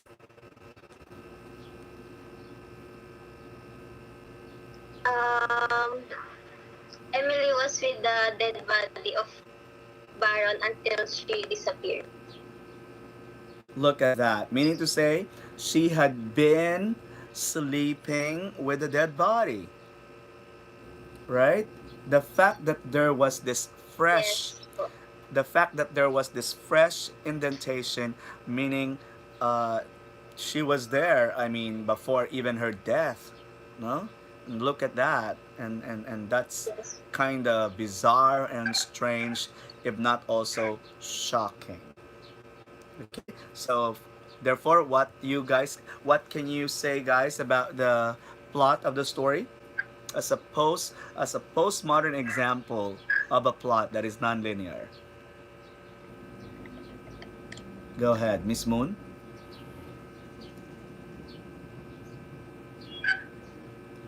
Ano po, I can say that po as this stream of consciousness is introduced in the minds of the author to Mm-hmm. us readers. Okay, so nonlinear. And opo, Okay, and as the leader po, parang medyo unfamiliar po ako sa plot kasi it's not the story that I expect. Like, it starts from the ending. right, yeah. And it keeps on bringing me to how the story was before, Mm, um, how Emily died, and what happened in the town. right. And how many times did you read a short story, Miss Moon? Honestly po, I read it 3 times po until now. Yeah, The why, Emily. right. And what's the reason? And that's a very honest opinion, very honest answer. Why would you have to read it thrice? Ano po, sa una po, I was not really able to understand the story po. I Okay. was trying to know what the story is all about, what it's trying to convey, the message is trying to convey. And for the second and third time po, it is to confirm what I understood po, Wow. if I got the story right po. Right. We call that strategic reading, right? In English. Okay. So, well, aside from the fact that the story is difficult to read in terms of the plot, number two, of course, in terms of social context, that this is in the southern part or the southern part of the U.S. And then, of course, the third one is the fact that we're talking here about a theme that is a taboo to people, all about murder, all about necrophilia, someone sleeping with the dead, right? For a long time. Okay, now let's talk about the characterization. So we're talking Sa here of. characterization, ay okay Go ahead, go ahead. po, Go ahead. sa character the characters po, there are 6 main characters po, and one is of course our Emily Greer po. Mm-hmm. So Grierson. she is the main character of the story po. Mm-hmm. And she is somehow depicted as a mysterious figure who changes from a hopeful young girl to a secretive old woman po. So she is devastated after her father's death, and she becomes an object of pity of her townspeople po. And what would people say to her? Um, parang ano po, parang she is parang old and low. Emily, no? Poor Emily, in a Opo. sense that she was old, that she was like a fallen monument, that she was single, she was a spinster, and she could not, uh, adapt to the changes of society. Go ahead. Opo. So, ano po, after, and in her life po, her father would usually resolve her potential suitors, but then after her father dies, she spends the time with a newcomer, which is Homer Barrow. Okay. And And but then she ends up poisoning Homer po and Right. sealing his corpse Yeah, in the let's second go to that. floor. Let's go to that part, Miss Moon, that you said that now that that we already established that Emily Grierson really poisoned Homer Baron. What's the reason? Now let's investigate further. In the police investigation, there's always this called motivation. What's the motivation? What could have been the motivation? Why Emily poisoned Homer Baron? Was it a crime of Um, passion? Was it an accident or something? Sir, Go ahead. Who's that? Joyce po. Miss De La Cruz. Go ahead. The reason po why Emily kept Homer's body is because that she thought that if she killed him, she would be staying with her forever, that she would not leave her and would always be by her side since she already went through her father leaving her. So for this time that she loved another man again, she wants this person to be with her for the rest of her life. And how do we call that kind of woman? Who's ready to kill. Um, ano po, parang she believed na Homer would ask her to marry, pero parang it was mentioned that Homer is not a marrying man. So, Right. According to the narrator, oh, she was not a marrying type. So, can we consider Emily that moment that she was very obsessed and possessive of Homer? yes, sir.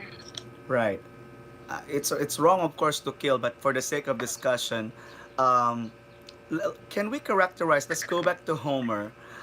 Well, where was the problem? Was it with Emily or was it with Homer? Let's go to the time. What could have happened? Why Emily resorted to killing Homer? What else was revealed by the narrator? Why perhaps Homer would not marry Emily? There were three revelations made. What were they?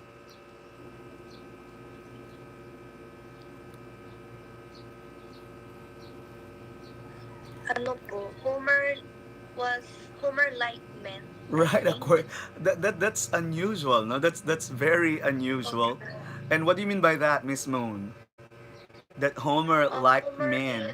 is homosexual po, and Mm-hmm. he liked hanging out with his students po. I mean, Students. in the club po. Mm-hmm. The He young liked men. drinking with, opo. Right. He was heard by people that he liked men, and based on the observation of people, he had been hanging out with young men, right? And this is something kind of revelation that, again, there are so many things that William Faulkner did not explicitly say, but we can infer that perhaps there is this, an implicit homosexuality on Homer Baron that, you know, uh, perhaps Miss Emily misconstrued or misunderstood. What can you say about that?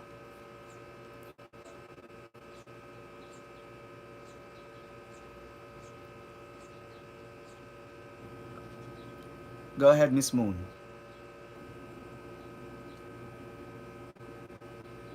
Anyone?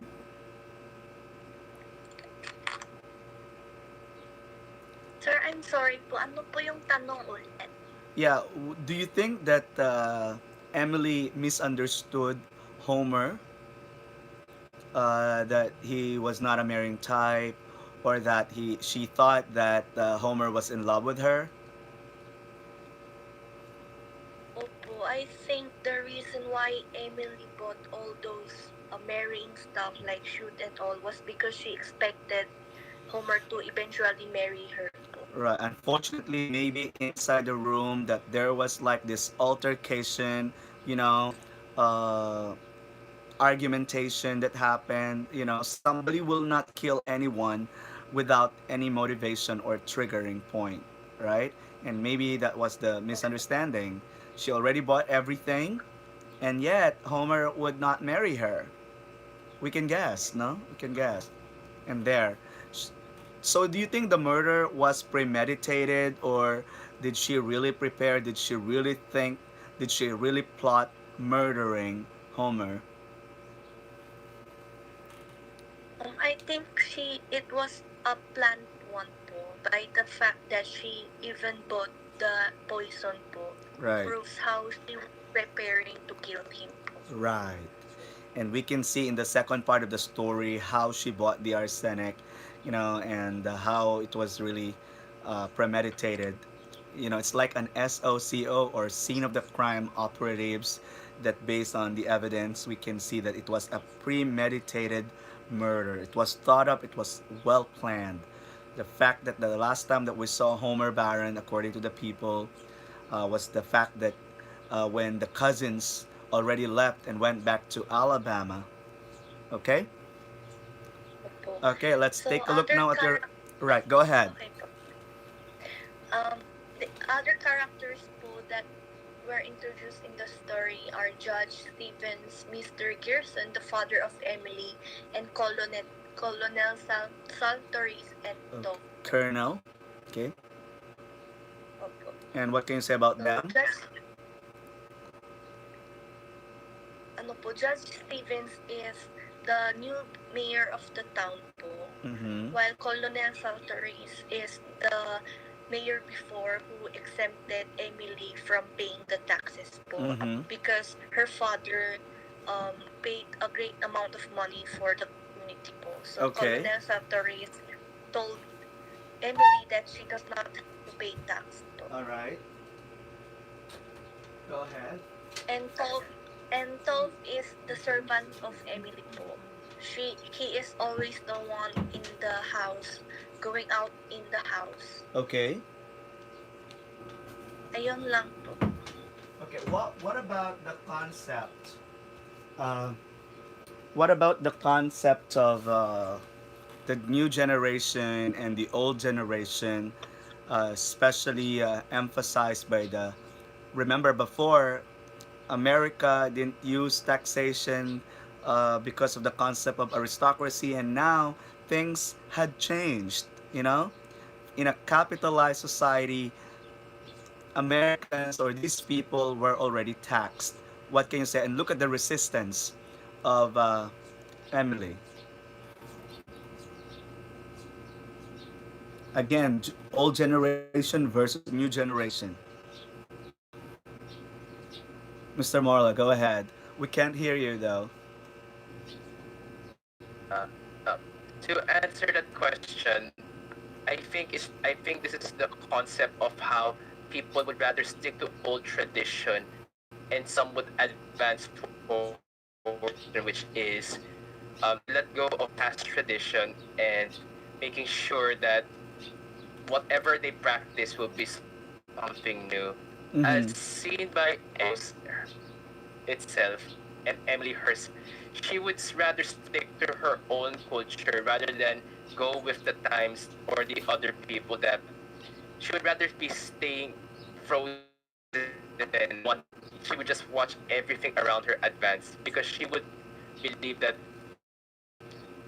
she would be preserved and that her own identity needs to be remained. Okay. Are there other points by the group that you have not mentioned in your submitted report? Go ahead before I make my other questions. Go. Okay. All right. We are reconnecting. All right. So there's like, right. Welcome back once again. There was a little, fluctuation of the signal. Hello, guys. Can you hear me? Hello po, sir. All right. Welcome back. Okay. Can you, like, the group maybe have the group has still a lot of things to say. Go ahead. Sir, I will be discussing po the themes of the Okay. short story. Go ahead. Go ahead, Miss De La Cruz. So, the first theme is tradition. Is the power of death. Mm. So, Emily is the kind of woman who gives into death slowly, and she would always have a hard time accepting death of a person, for instance, her father.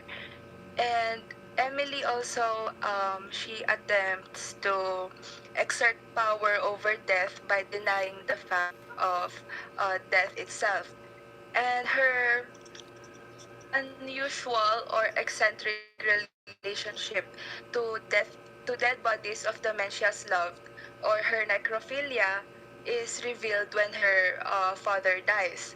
So she was unable to admit that he has died, and then since her father was the only figure she grew up with, she clings to his controlling and paternal figure, whose denial and strictness became the only form of love that she knew. And then she gives up his body, but in a very unwilling way. And then when Homer dies, Emily refuses to accept it, to acknowledge it, but this time she is responsible for his death because she was the one who killed him. And then in killing Homer, she was able to keep him near her. And however, she remained distant from the rest of the community because she had to stay inside her house forever, or else she will be punished. Mm-hmm. And then their relationship reveals that Emily's disturbing attempt to fuse life and death. It revealed that she would always fuse life and death, but that is impossible because death would always prevail. In inevitable, Yes, sir. right? So three people died in the end, right? So Yes. first the death of her father, the death of Homer Baron, and finally the death of Emily Grierson. Of Emily. Right, and we saw here. But there is another point that we failed to mention along the way. What can you say about the backstory of Emily's family having this insanity?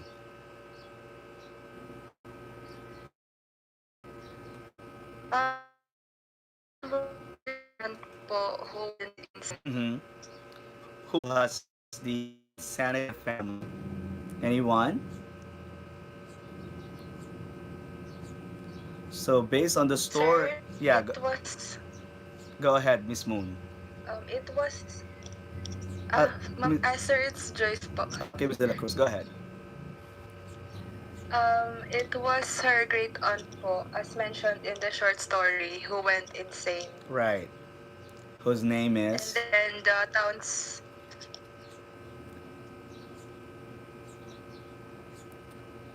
Lady Wyatt, right? So let's connect here yes, sir. that it runs in the family. It was established by the narrator that there is insanity. There is the possibility as well that Miss Grierson, Miss Emily, also had this insanity. Where Yes, can we sir. It connect? was sir, I think when the author mentioned the insanity of old Lady Wyatt, it served as a foreshadowing Correct. To which that aspect? like And her. and what was that insane thing that she did in the story? Si Emily po, sir. Yes. She killed Homer Baron po. Right, look at that. I mean, a normal person, insane, not kill. And here we can see that seemingly Emily had been insane. The fact that she could not accept the reality, the fact that she could not accept defeat, the fact that she could not accept rejection, then insanity got in here, and the only way to get what she wanted was to kill Homer. Right? Yes, sir. All right. Opo. Okay. Some more And of. then Yeah, go ahead. second, the second theme. Right, go ahead. So right now there's again a little fluctuation of the signal, symbolized by the rolling purple. Now it's connected again. Going back to Miss De La Cruz, go ahead. So the second theme po would be tradition versus practice. However, she also became a burden to them and was cut off entirely from the outside world because she committed bizarre behaviors that many could not understand. Right. So here is the inability of one person to adapt to changes. The tradition has been gone, and new generation has set in, and that's why look at that. The way the narrator addressed Miss Grierson as a fallen monument, no? That her time was gone. A new politics, a new government, and she kept on saying, "No, you better ask Colonel Sartoris." But Judge Stevens, the mayor, would say, "Hey, we are now the new people. Go to the city hall. No, we are the people." But Miss Emily would not budge, and no, she would not follow. She never paid her taxes. She would always stick with what she believes. Yeah, and that very old belief, right? Okay, what else? The next theme. Sir, that's all that we gathered from the story. All right, so let's try to. We only have 1 minute to evaluate further. Again, integrate in our Christian values. What can you say about this short story? Go ahead,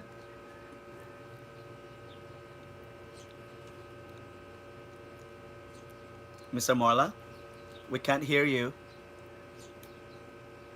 When it comes to our morality, it seems that this will test our moral compass. Is it justified for her to kill Homer just for her own, or is it or is it wrong for society to see her as someone who killed a close relative just for the sake of love? It will it will question our sense it will question our sense of justice if we can see if Emily is truly deserving of justice just because the law or morality says so. However, we have to consider, though maybe not consider her reasons for it, because she committed something that is immoral just for her own desire. Oh, that's very good. So, at least the reference of Mr. Morla is all about moral compass, and we cannot justify, of course, whatever she desires only because of love, because perhaps it was a selfish love. Let's take a look at Miss Alfardi's reaction. Miss Alfardi, go ahead. Miss Alfardi,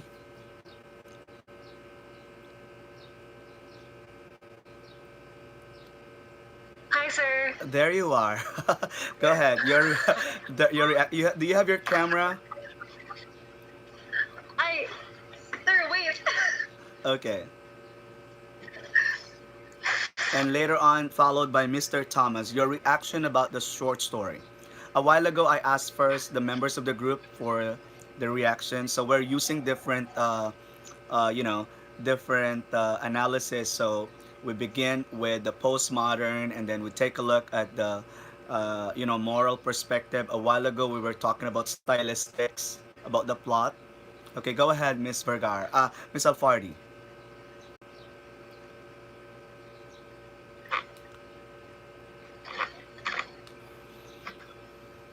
Okay, while waiting for Miss Alfardi, let's ask Mr. Thomas.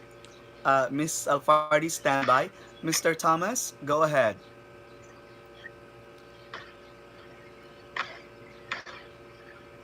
Mr. Thomas. Mr. Thomas is not yet on. I think Miss Alfardi is already okay. I could see her microphone now. Go ahead, Miss Alfardi. Ay, wait lang, sir. Naglola ko po. Okay. Hello, sir. Yeah, go ahead. I know you've got a lot of sir, things to say. Po. I know you've got a lot of things to say about the story. Go ahead. Sir, ano po, parang I feel like it's very weird for a person to have that kind of attachment to death. Mm-hmm. To the point na kailangan niya pong parang because of that attachment, even though her loved ones die, she Mm-hmm. still feels the need to keep them close to her. Right. So it shows na she has an unhealthy attachment to the people in her life, to the point that she doesn't want death to be a hindrance to her attachment to them. Right. Yeah. So yeah, that I think that's the key word to what we call necrophilia, the love or attachment to the dead people. Just like and there were like two evidence, right? That the people thought that it was unhealthy for Miss Emily to keep her father's body, and they even forced her to to bury, and of course that of Homer for a long time. Imagine, when did she commit the crime, and when did the people discover the death of Homer? Did you do it's all about the death of the death of Emily. So 74. And when Yes, did she sir. commit the crime? When did she meet Homer Baron? Therefore, how long had she been keeping the dead body of Homer? To further your statement on attachment to death, and of course to the dead people. Talk to Mr. Thomas. Mr. Thomas, go ahead. Mr. Thomas,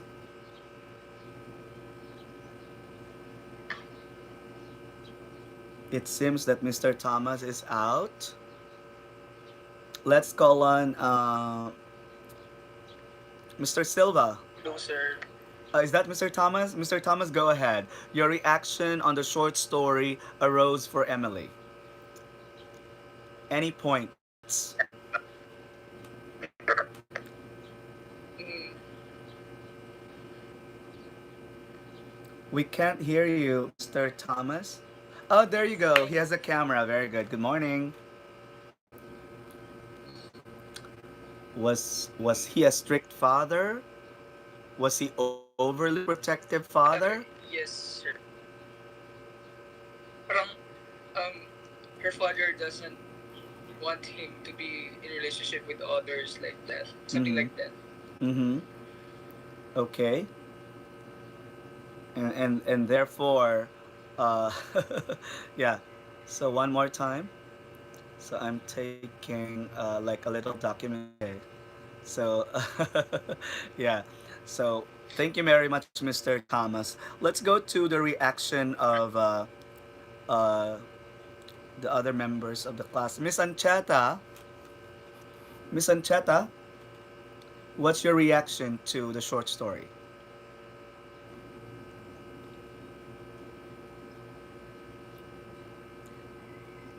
Miss Ancheta, where are you? Let's call on Miss Arafiles. Miss Arafiles.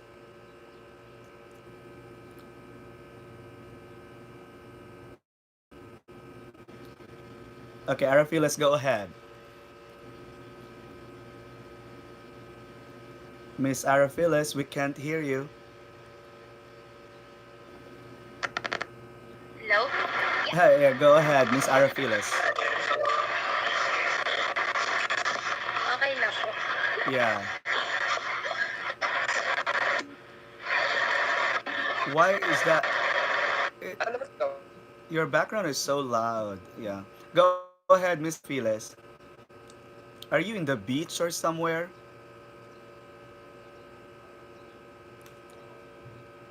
Okay, go ahead. Miss Arafiles seems to be fixing something. Let's call on Mr. Kapili. Mr. Kapili, go ahead. All right, cannot talk to anybody. So we wrap up on the short story, A Rose for Emily. So take a look there about the symbolism of the house, how it was standing to be so grand and yet gradually, eroding and decaying. And look at that, of course, the world of isolation of Miss Emily, and of course, the society of Miss Emily where she grew up, and the very unlikely relation of Miss Emily to Homer Baron, and the unfortunate ending of the love story of Miss Emily and Homer Baron that led, of course, to the discovery that long to set this kind of story. Yeah, you still have. I thought you're done, Miss Moon. Okay, go ahead, Miss Moon. Go, go, go. Finally, last 2 minutes. Go ahead, Miss Moon. Sir, Isa is online too. She will be the one to report the remaining too. Who's Miss Isa? Palomares. Go, yes, go, go, go. Yes. So yung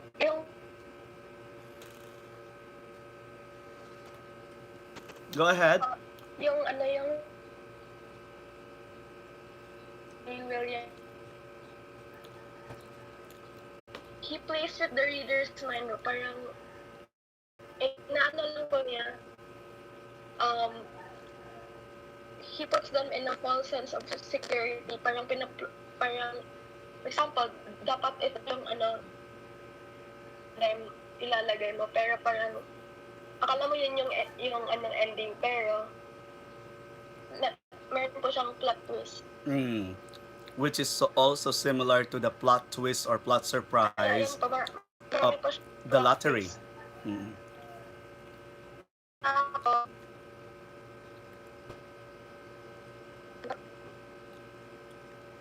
He introduces the consciousness, naturalistic prose, and has a tendency to have longer or more complicated sentences. Yung ito pa parang meron pa talaga sariling inano pa yung mga Style. meron pa siyang sariling conscious ng mga characters niya. And are the characters Tapos, whole kaya and, pa, and clear? pa? Are the are the characters whole, dynamic and clear? I mean, like, yung iba po, clear naman po siya. Pero, syempre, meron pong, like, si Homer po, hindi po clear kung paano siya namatay. Yeah, so, that's correct. That's a very good point, Miss Palomares. And So, because yun po, because that's part of the meron, mystery of the pero- short story, right? Apo. Tapos, yung last po, he doesn't directly state the story or events. Parang, example po, in the story, gusto niya po medya muna. Tapos, bigla po siyang In English, please. magka-climax.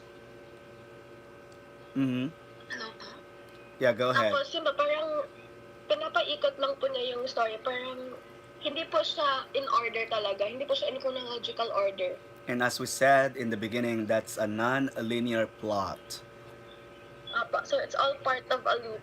Ayaw po niya yung in order. Gusto niya pa na paikot-ikot. Style. Okay. What else, Miss Palomares? In English, please. Sorry po. So he also likes giving them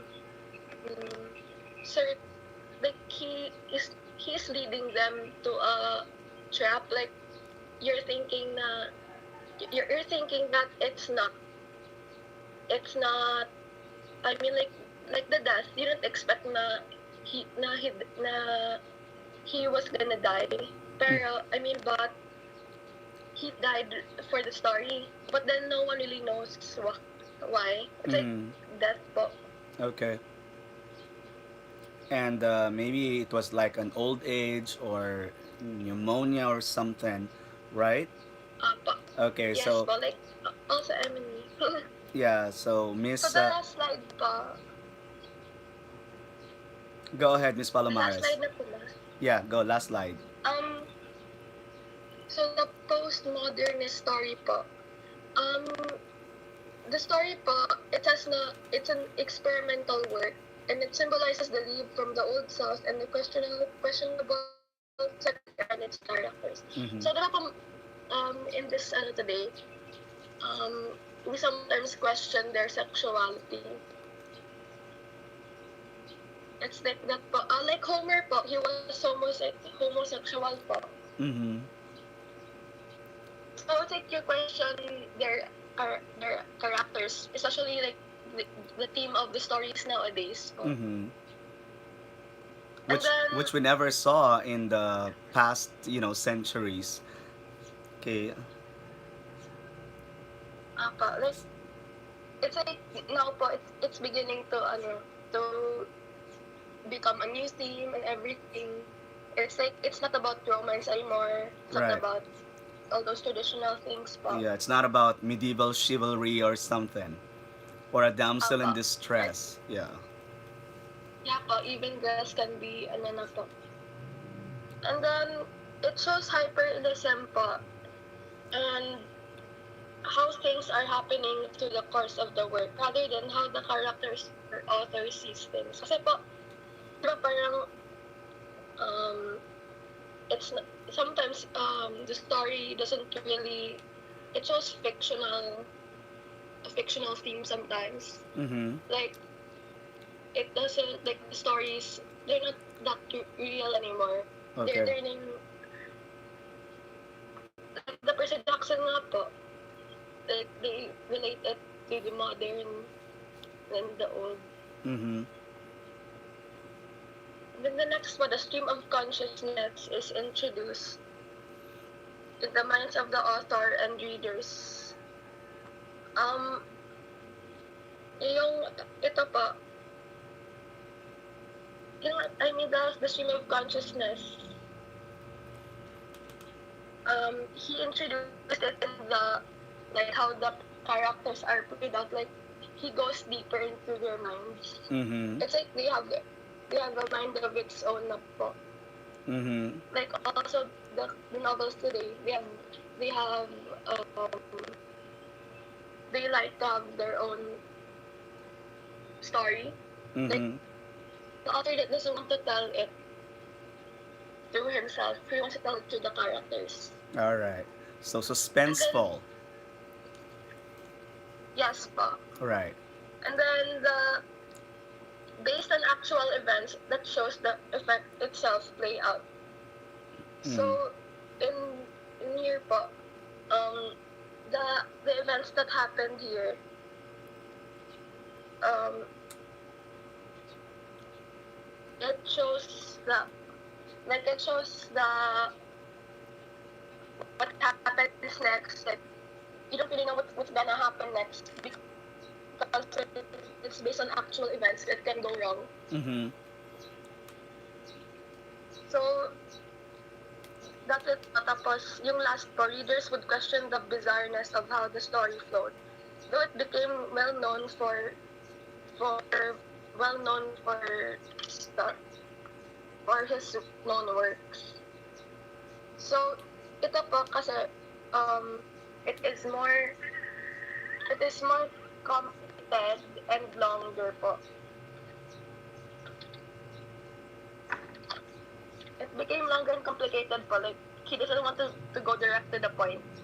Okay. And that's part of the style of William Faulkner in order to keep some truths or some details so that there will be more suspense, no, and to horrify us at the end of the short story. Okay. Okay, everyone, let's give a big hand to the group of A Rose for Emily.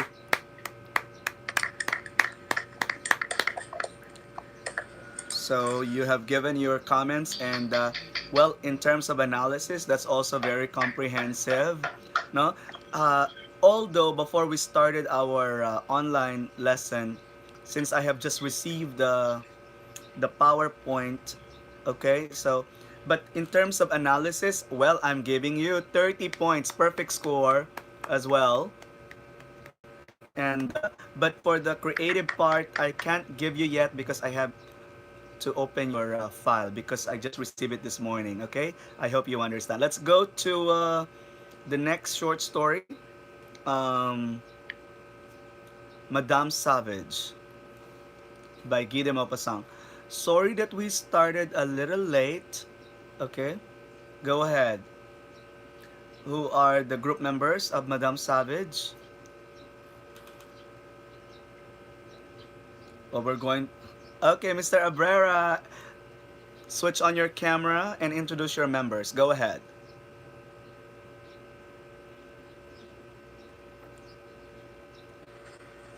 So we can end at 10:15 or 11:15 rather. Go ahead, Mr. Abrera. Hi. Good morning, sir. Morning, sir. So, my group mates are Kern Silva, Ryan, Jane Alejano, and Catherine Ancheta. So, the short story assigned to us was it was Mother Savage, not Madame Savage, when we searched it, Mm-hmm. Go ahead. and the Maupassant. Right.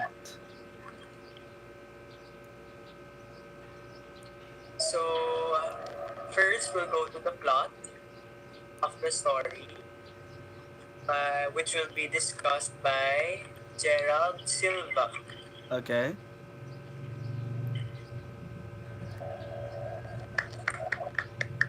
Go ahead, Mr. Silva.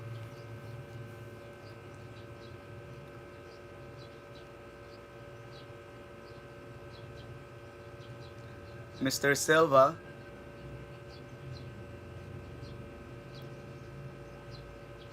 Ohayo gozaimasu, Mr. Silva.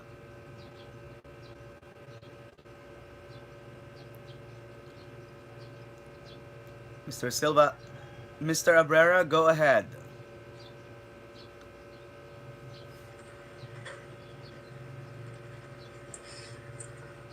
So Mr. Silva is not yet around, Oh, so I'll mm-hmm. Just discuss the just plot. like the face to face, huh? So the story begins when the protagonist, doesn't have a name, arrives at Viralone, Yeah. Viralone, and he converses with his friend Serval. Where is this country, Then by the way? Where's the setting? Which country? this is in France. Correct. In France. Okay, go ahead. I know it's Mr. Silva. That's why Okay, go ahead. So next is um, he converses with his friend Serval. So Serval was like the one of the people in that town. So it begins by Serval telling the story of the burnt house Mm-hmm. or the Franco-Prussian War when it began. So he told the story. So he started about telling the son enlisting because of the war, leaving the mother behind, or also known as Mother Sauvage. Next is the militant Prussian force arrived. So there were 4 soldiers, and those 4 soldiers they were treated like um, Mother Savage's own sons. So, and as well as the soldiers, they treat her as their mother. Then, while taking care of them, a letter arrives um, to Mother Savage stating that her son died.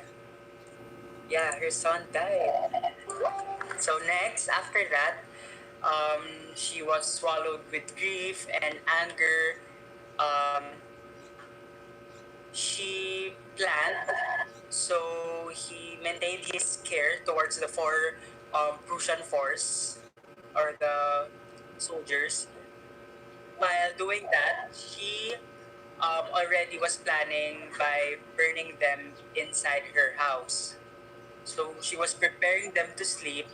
Then, when the soldiers used the ladder to go up there, after that, Mother Savage removed the ladder and started to lit the house that she Oh. made for the soldiers. Following is when the policeman already arrived, was noticed about the fire.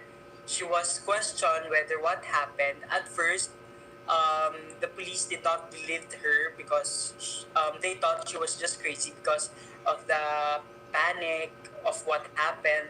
There's a fire, so they thought she was crazy. But then she explained explicitly and very detailed on how she did it and why she did it. So she was shot by a cannon, almost turned her into two, and it ended with yeah, they ended the story. Serval ended the story, and the protagonist, the one who were who was being told about the story, picks up a stone, and there, ending. Right. Okay. So, a different kind of ending, right? Madame or Mother Sauvage or Savage, of course. All right. Let's take a look at your analysis. Okay, so for the plot, sir, is it okay if I don't show my face because nahihirapan po akong itutok yung Go ahead, Mr. Silva. Good morning, by the way. link, sir. Okay. Ano po? So, the story itself is an example of realism, not really modern or postmodernism. This was in the 19th century, so the 1800s. So it is an example of realism because it does not beautify the story. It does not embellish. No, so ordinary everyday experience. The violence during the war period was portrayed. So there's how the story is narrated within the story. Simple description of the French the very alone. The intense happenings around Mother Sauvage to the nonchalant. We see how that's for the modernism sense. Now for the postmodernism, to have a sense of it in this work, we're also going to get literary conventions such as fragmentation and Correct. pairs. Right. So for the fragmentation, again, how the story was tapered to Mother Sauvage, Right. from the protagonist to uh, to his friend, and then to the mother, and then back to their protagonist. So Correct. we Correct. see Very good how point. Yeah. the world was carried from one character to the other. Right. Okay, and then how Mother Sauvage, despite the third person use, she was able to let the reader see the world in her own eyes. So now for the paradox, it's very simple. So in her case, will she be able to kill? She did. Will she be able to kill, in this case, burn even alive, someone close to you, someone who is like your son? And will you be And able four to people at that, kill Mr. for Silva, right? peace? Four Yeah. people. Yes. Yeah. So like, the paradox, like you be able to kill someone. Yeah, that's for the analysis for the point. And now we move on to the characterization, which will be handled by Emma. All right. But before we go to Eman, I'll go back to you, Mr. Silva. Yes, sir. Yeah, let's take a look at Madame Sauvage concept of paradox there of hearing the demise of her son and how she brutally killed the four soldiers. What about that? She loved her son Victor. She also eventually get to take care of the four soldiers. Right. What about can you further analyze that? Did we see her remorseful? Well, she was in the end. She was actually well. She did. She was not proud, but she understood what she did, and Right. she knew that she will be responsible for her actions, and in the end, that's why she died in a courageous way. Right. And She got killed by a cannon. However, she wasn't scared. She understood the situation. She knew what was happening, and it was okay for her. She accepted it. So Right. that's another paradoxical thing, right? Like you will kill someone, and but you will not be remorseful about it. Like you will accept that you just killed someone, and then you moved on with your life. And in this case, Right. she moved on with her life by letting herself get killed. Right. Isn't that existentialist? She had chosen her decision. She made a choice that she's more than willing to die for her son was already dead. Right? How did her husband Yes, die? sir. How did her husband die? She was the husband was killed by the gendarme, which is Gendarmes. later Emin will elaborate it. It's a French peacemaker, so it's kind of like the early police, Right, French police. the So secret the police. father was killed by. So again, three people, the whole family were killed. Victor was killed, her husband was killed, and she too was killed in this time of war. Okay, perhaps we will go further. I guess all your classmates are watching and listening, and the story is getting more exciting. Let's go back to Eman. Eman, go ahead. Hi, sir. Hello there. So for the characters used in the short story, there were quite a lot. So let's first start with the I, or the I as in the first point of view. So he is the protagonist. He may be Guy de Maupassant. We don't know because Guy de Maupassant was born in 1850 and the war lasted in 17. So next is Serval. He is the friend of the protagonist. He was the one who told the story about how that house was burned. Next is the main character, Mother Sauvage. She survived her son and husband until her death by a cannon, which ironically because her son was like almost bombed into half. Next is the father. So the father, although he was killed by the gendarme or the policeman before in the during the in France. Mm. So they were the French peacemaker, as said by Gerald a while ago. And next is Victor Simon, or that's the name of the son of Mother Sauvage, who was killed into half because of a cannon. Next is the four billeted soldiers. So these four billeted soldiers, they were the soldiers that was taken care of by Mother Sauvage. And next is Cesar Rivot.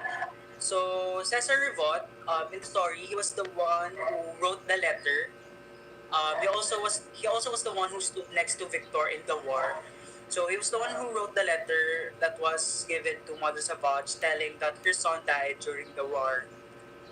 So next is the Prussians. So a little information about the Prussians. So the Prussians they are the one who defeated the French. So as we all know, they're the Germans now. So the German officer, he ordered the firing of the cannon, which nearly cut Mother Savage in half. So Right. he ordered the firing of the cannon, which nearly cut Mother Savage in half. So additional information, German, so others won't be confused, German is equivalent to Prussian. Since Prussia was a German state, it was dissolved in 1947. So, also another back that during that war, France lost. You are assigned in the characterization. Can we see here the paradoxical mother whose binary characterization would be one who's very caring as a mother, but at the same time a savage, as a murderer during the soldier era.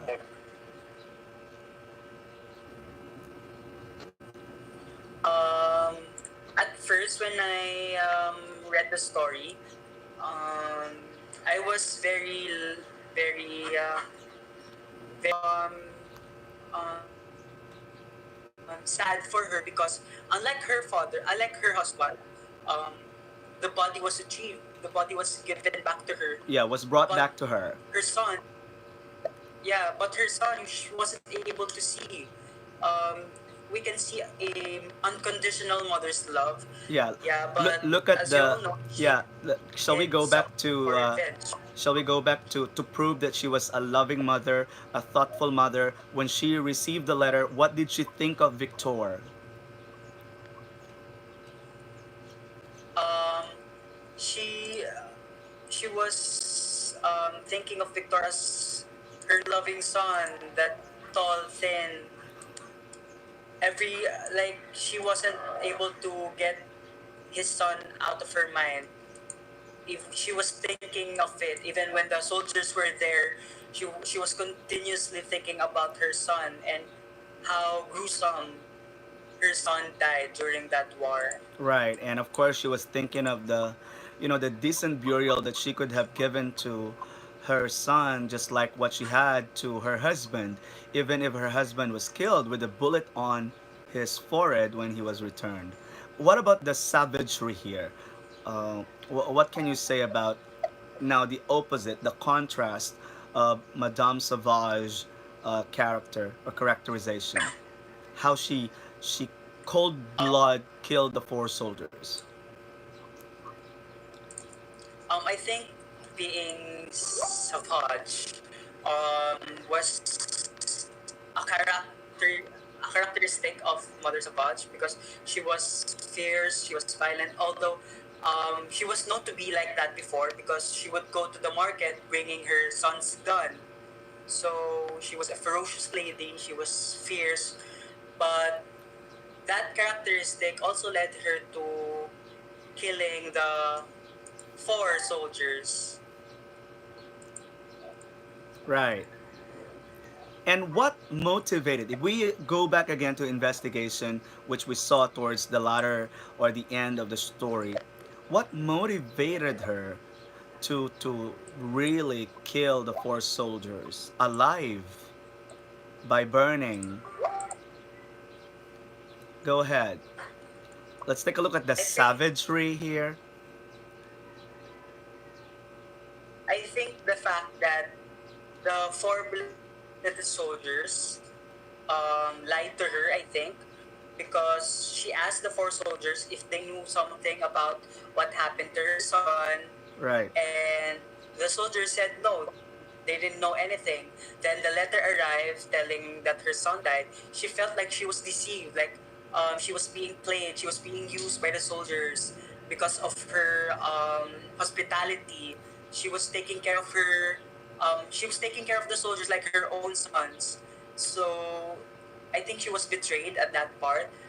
So she was motivated to really do that because yeah, it was something that led her to burning these soldiers. And I think also the rage that um, her son died without a proper burial, or um, her son died a gruesome death. That's why it was very all of these emotions packed into her, jam packed. So that's why she had that decision. Although she did not regret it, she was very um, serious about it. She planned it. She didn't even lie to the policeman. She was very honest about it. I think that's another characteristic of Mother Savage. She was, yeah, if she wants something, she will do something really about it. All right, and can we find some justice for Madame Sauvage for like doing that to the soldiers as a revenge to the death of her son Victor? Based on my opinion, um, if you do something that has a good intention, but with a bad action, it is still considered a bad. It is considered bad, right? It's a battle between your morality.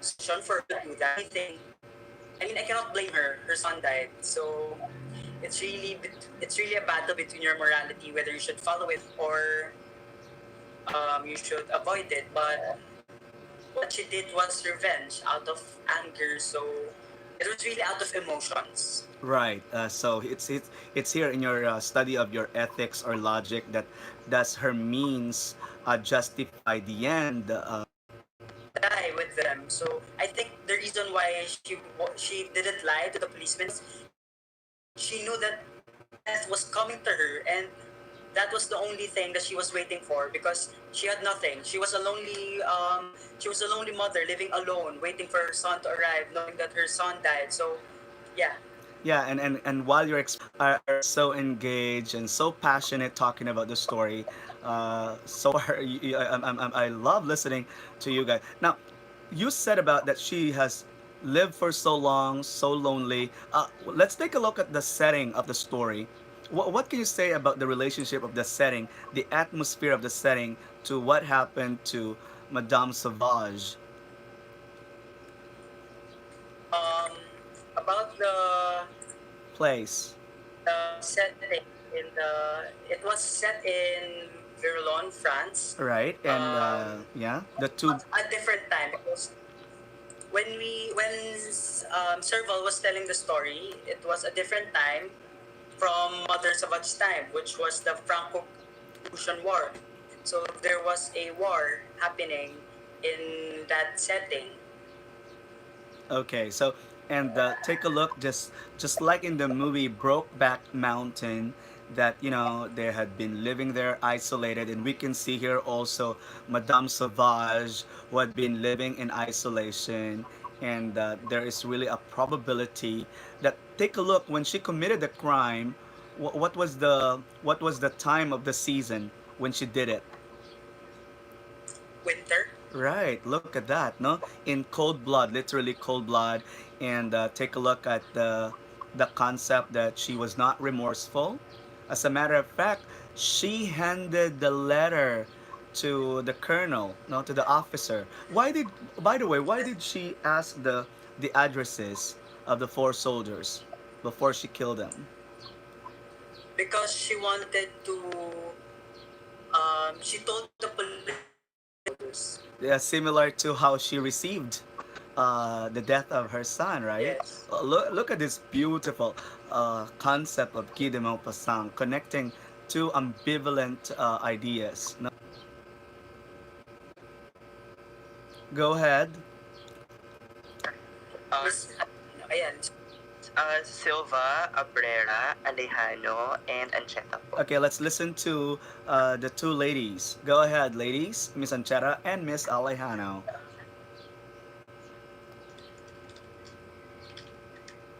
I think Miss Alejano has a camera.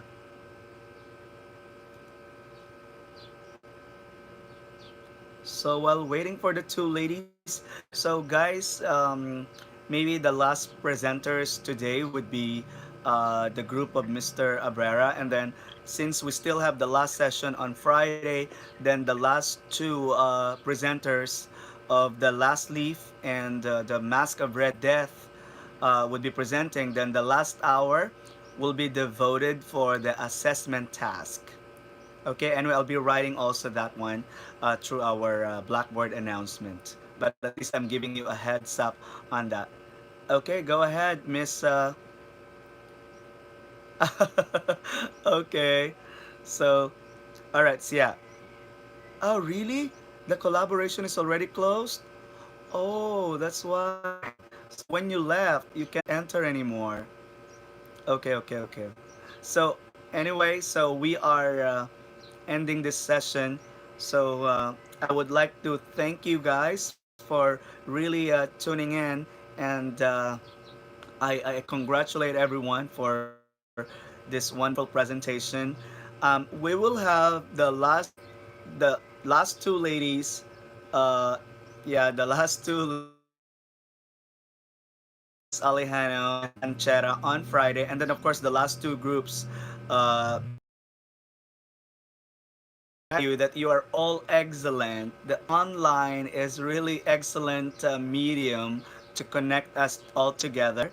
So I would like you to stay safe and always listen to the updates of the government, the Department of Health, and of course UST for some further announcements. And before we leave, what are your comments? What are your comments that what happened today. Let's begin with Mr. Abrera. Mr. Abrera, what can you say about the online session that transpired today? Go ahead. Let's have first feedback. Mr. Abrera, Oh, hi, sir. yeah, what can you say about our... So, We're already time, but we're just about the having last 2 minutes. Go ahead. sir, about the online class, it's very effective, Okay. especially in this case where there are no classes. It's really very efficient. Although the only problem that we had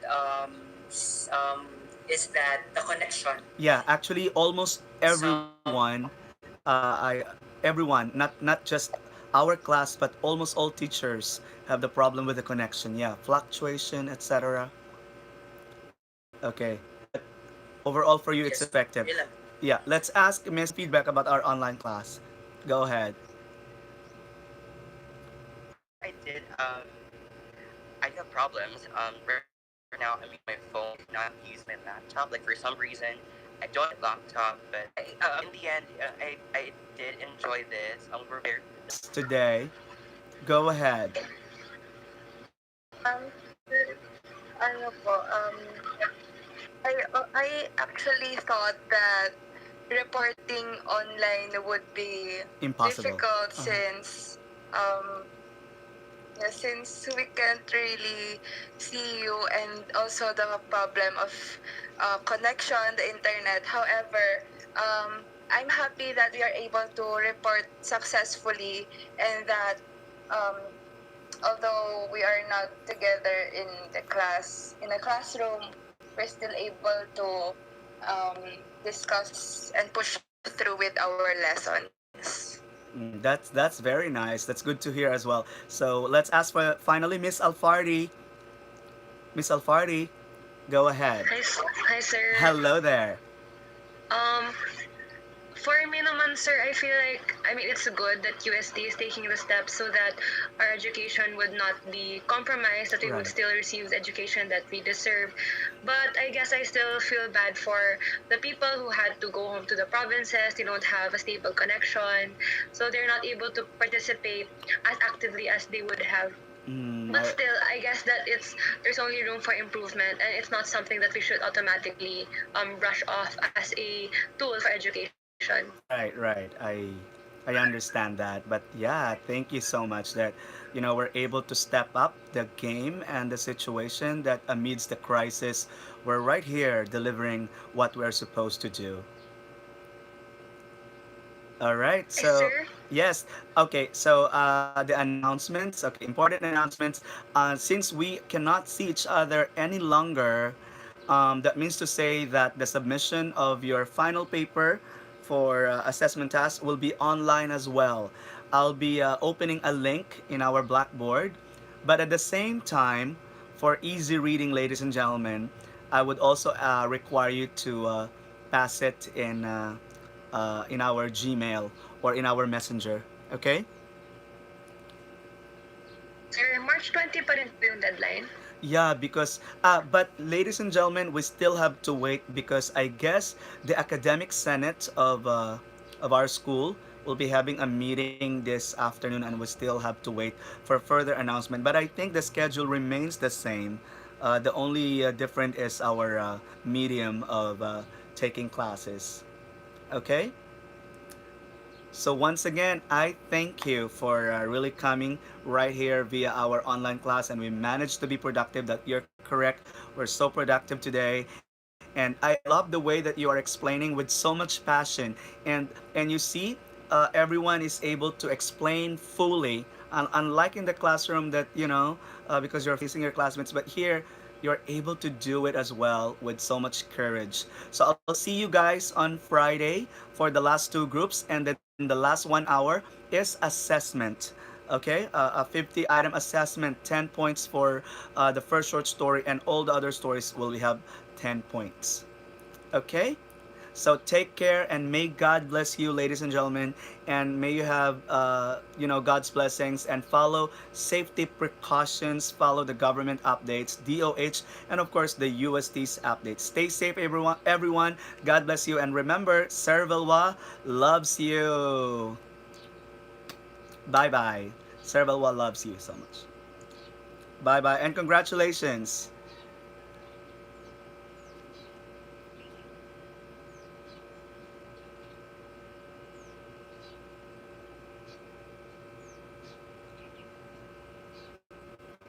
Okay, so there we have just finished our 3 hour online session. So every Friday we have a 3 hour class, and this is the literature class on contemporary, popular, and emergent literature.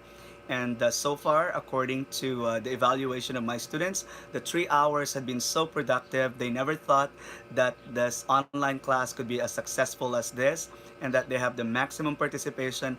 Uh, Presenters are given the platform to speak while others are listening and others are reacting via chat. That's really wonderful. And I get to also react to those who are just listening by means of typing also my response to them.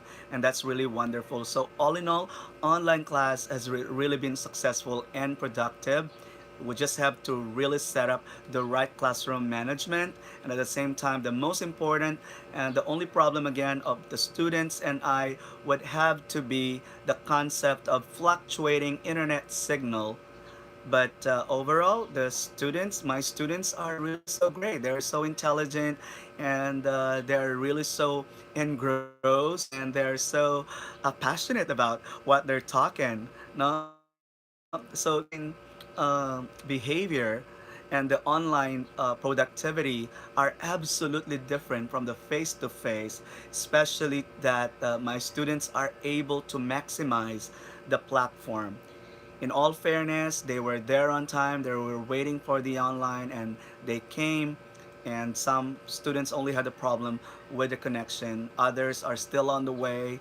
And okay, so amidst this crisis, we survive. Amidst this crisis, we have to find ways. Amidst this crisis, we have to be hopeful. And of course, resting everything to God. Online assessment follows next Friday. So, bye guys.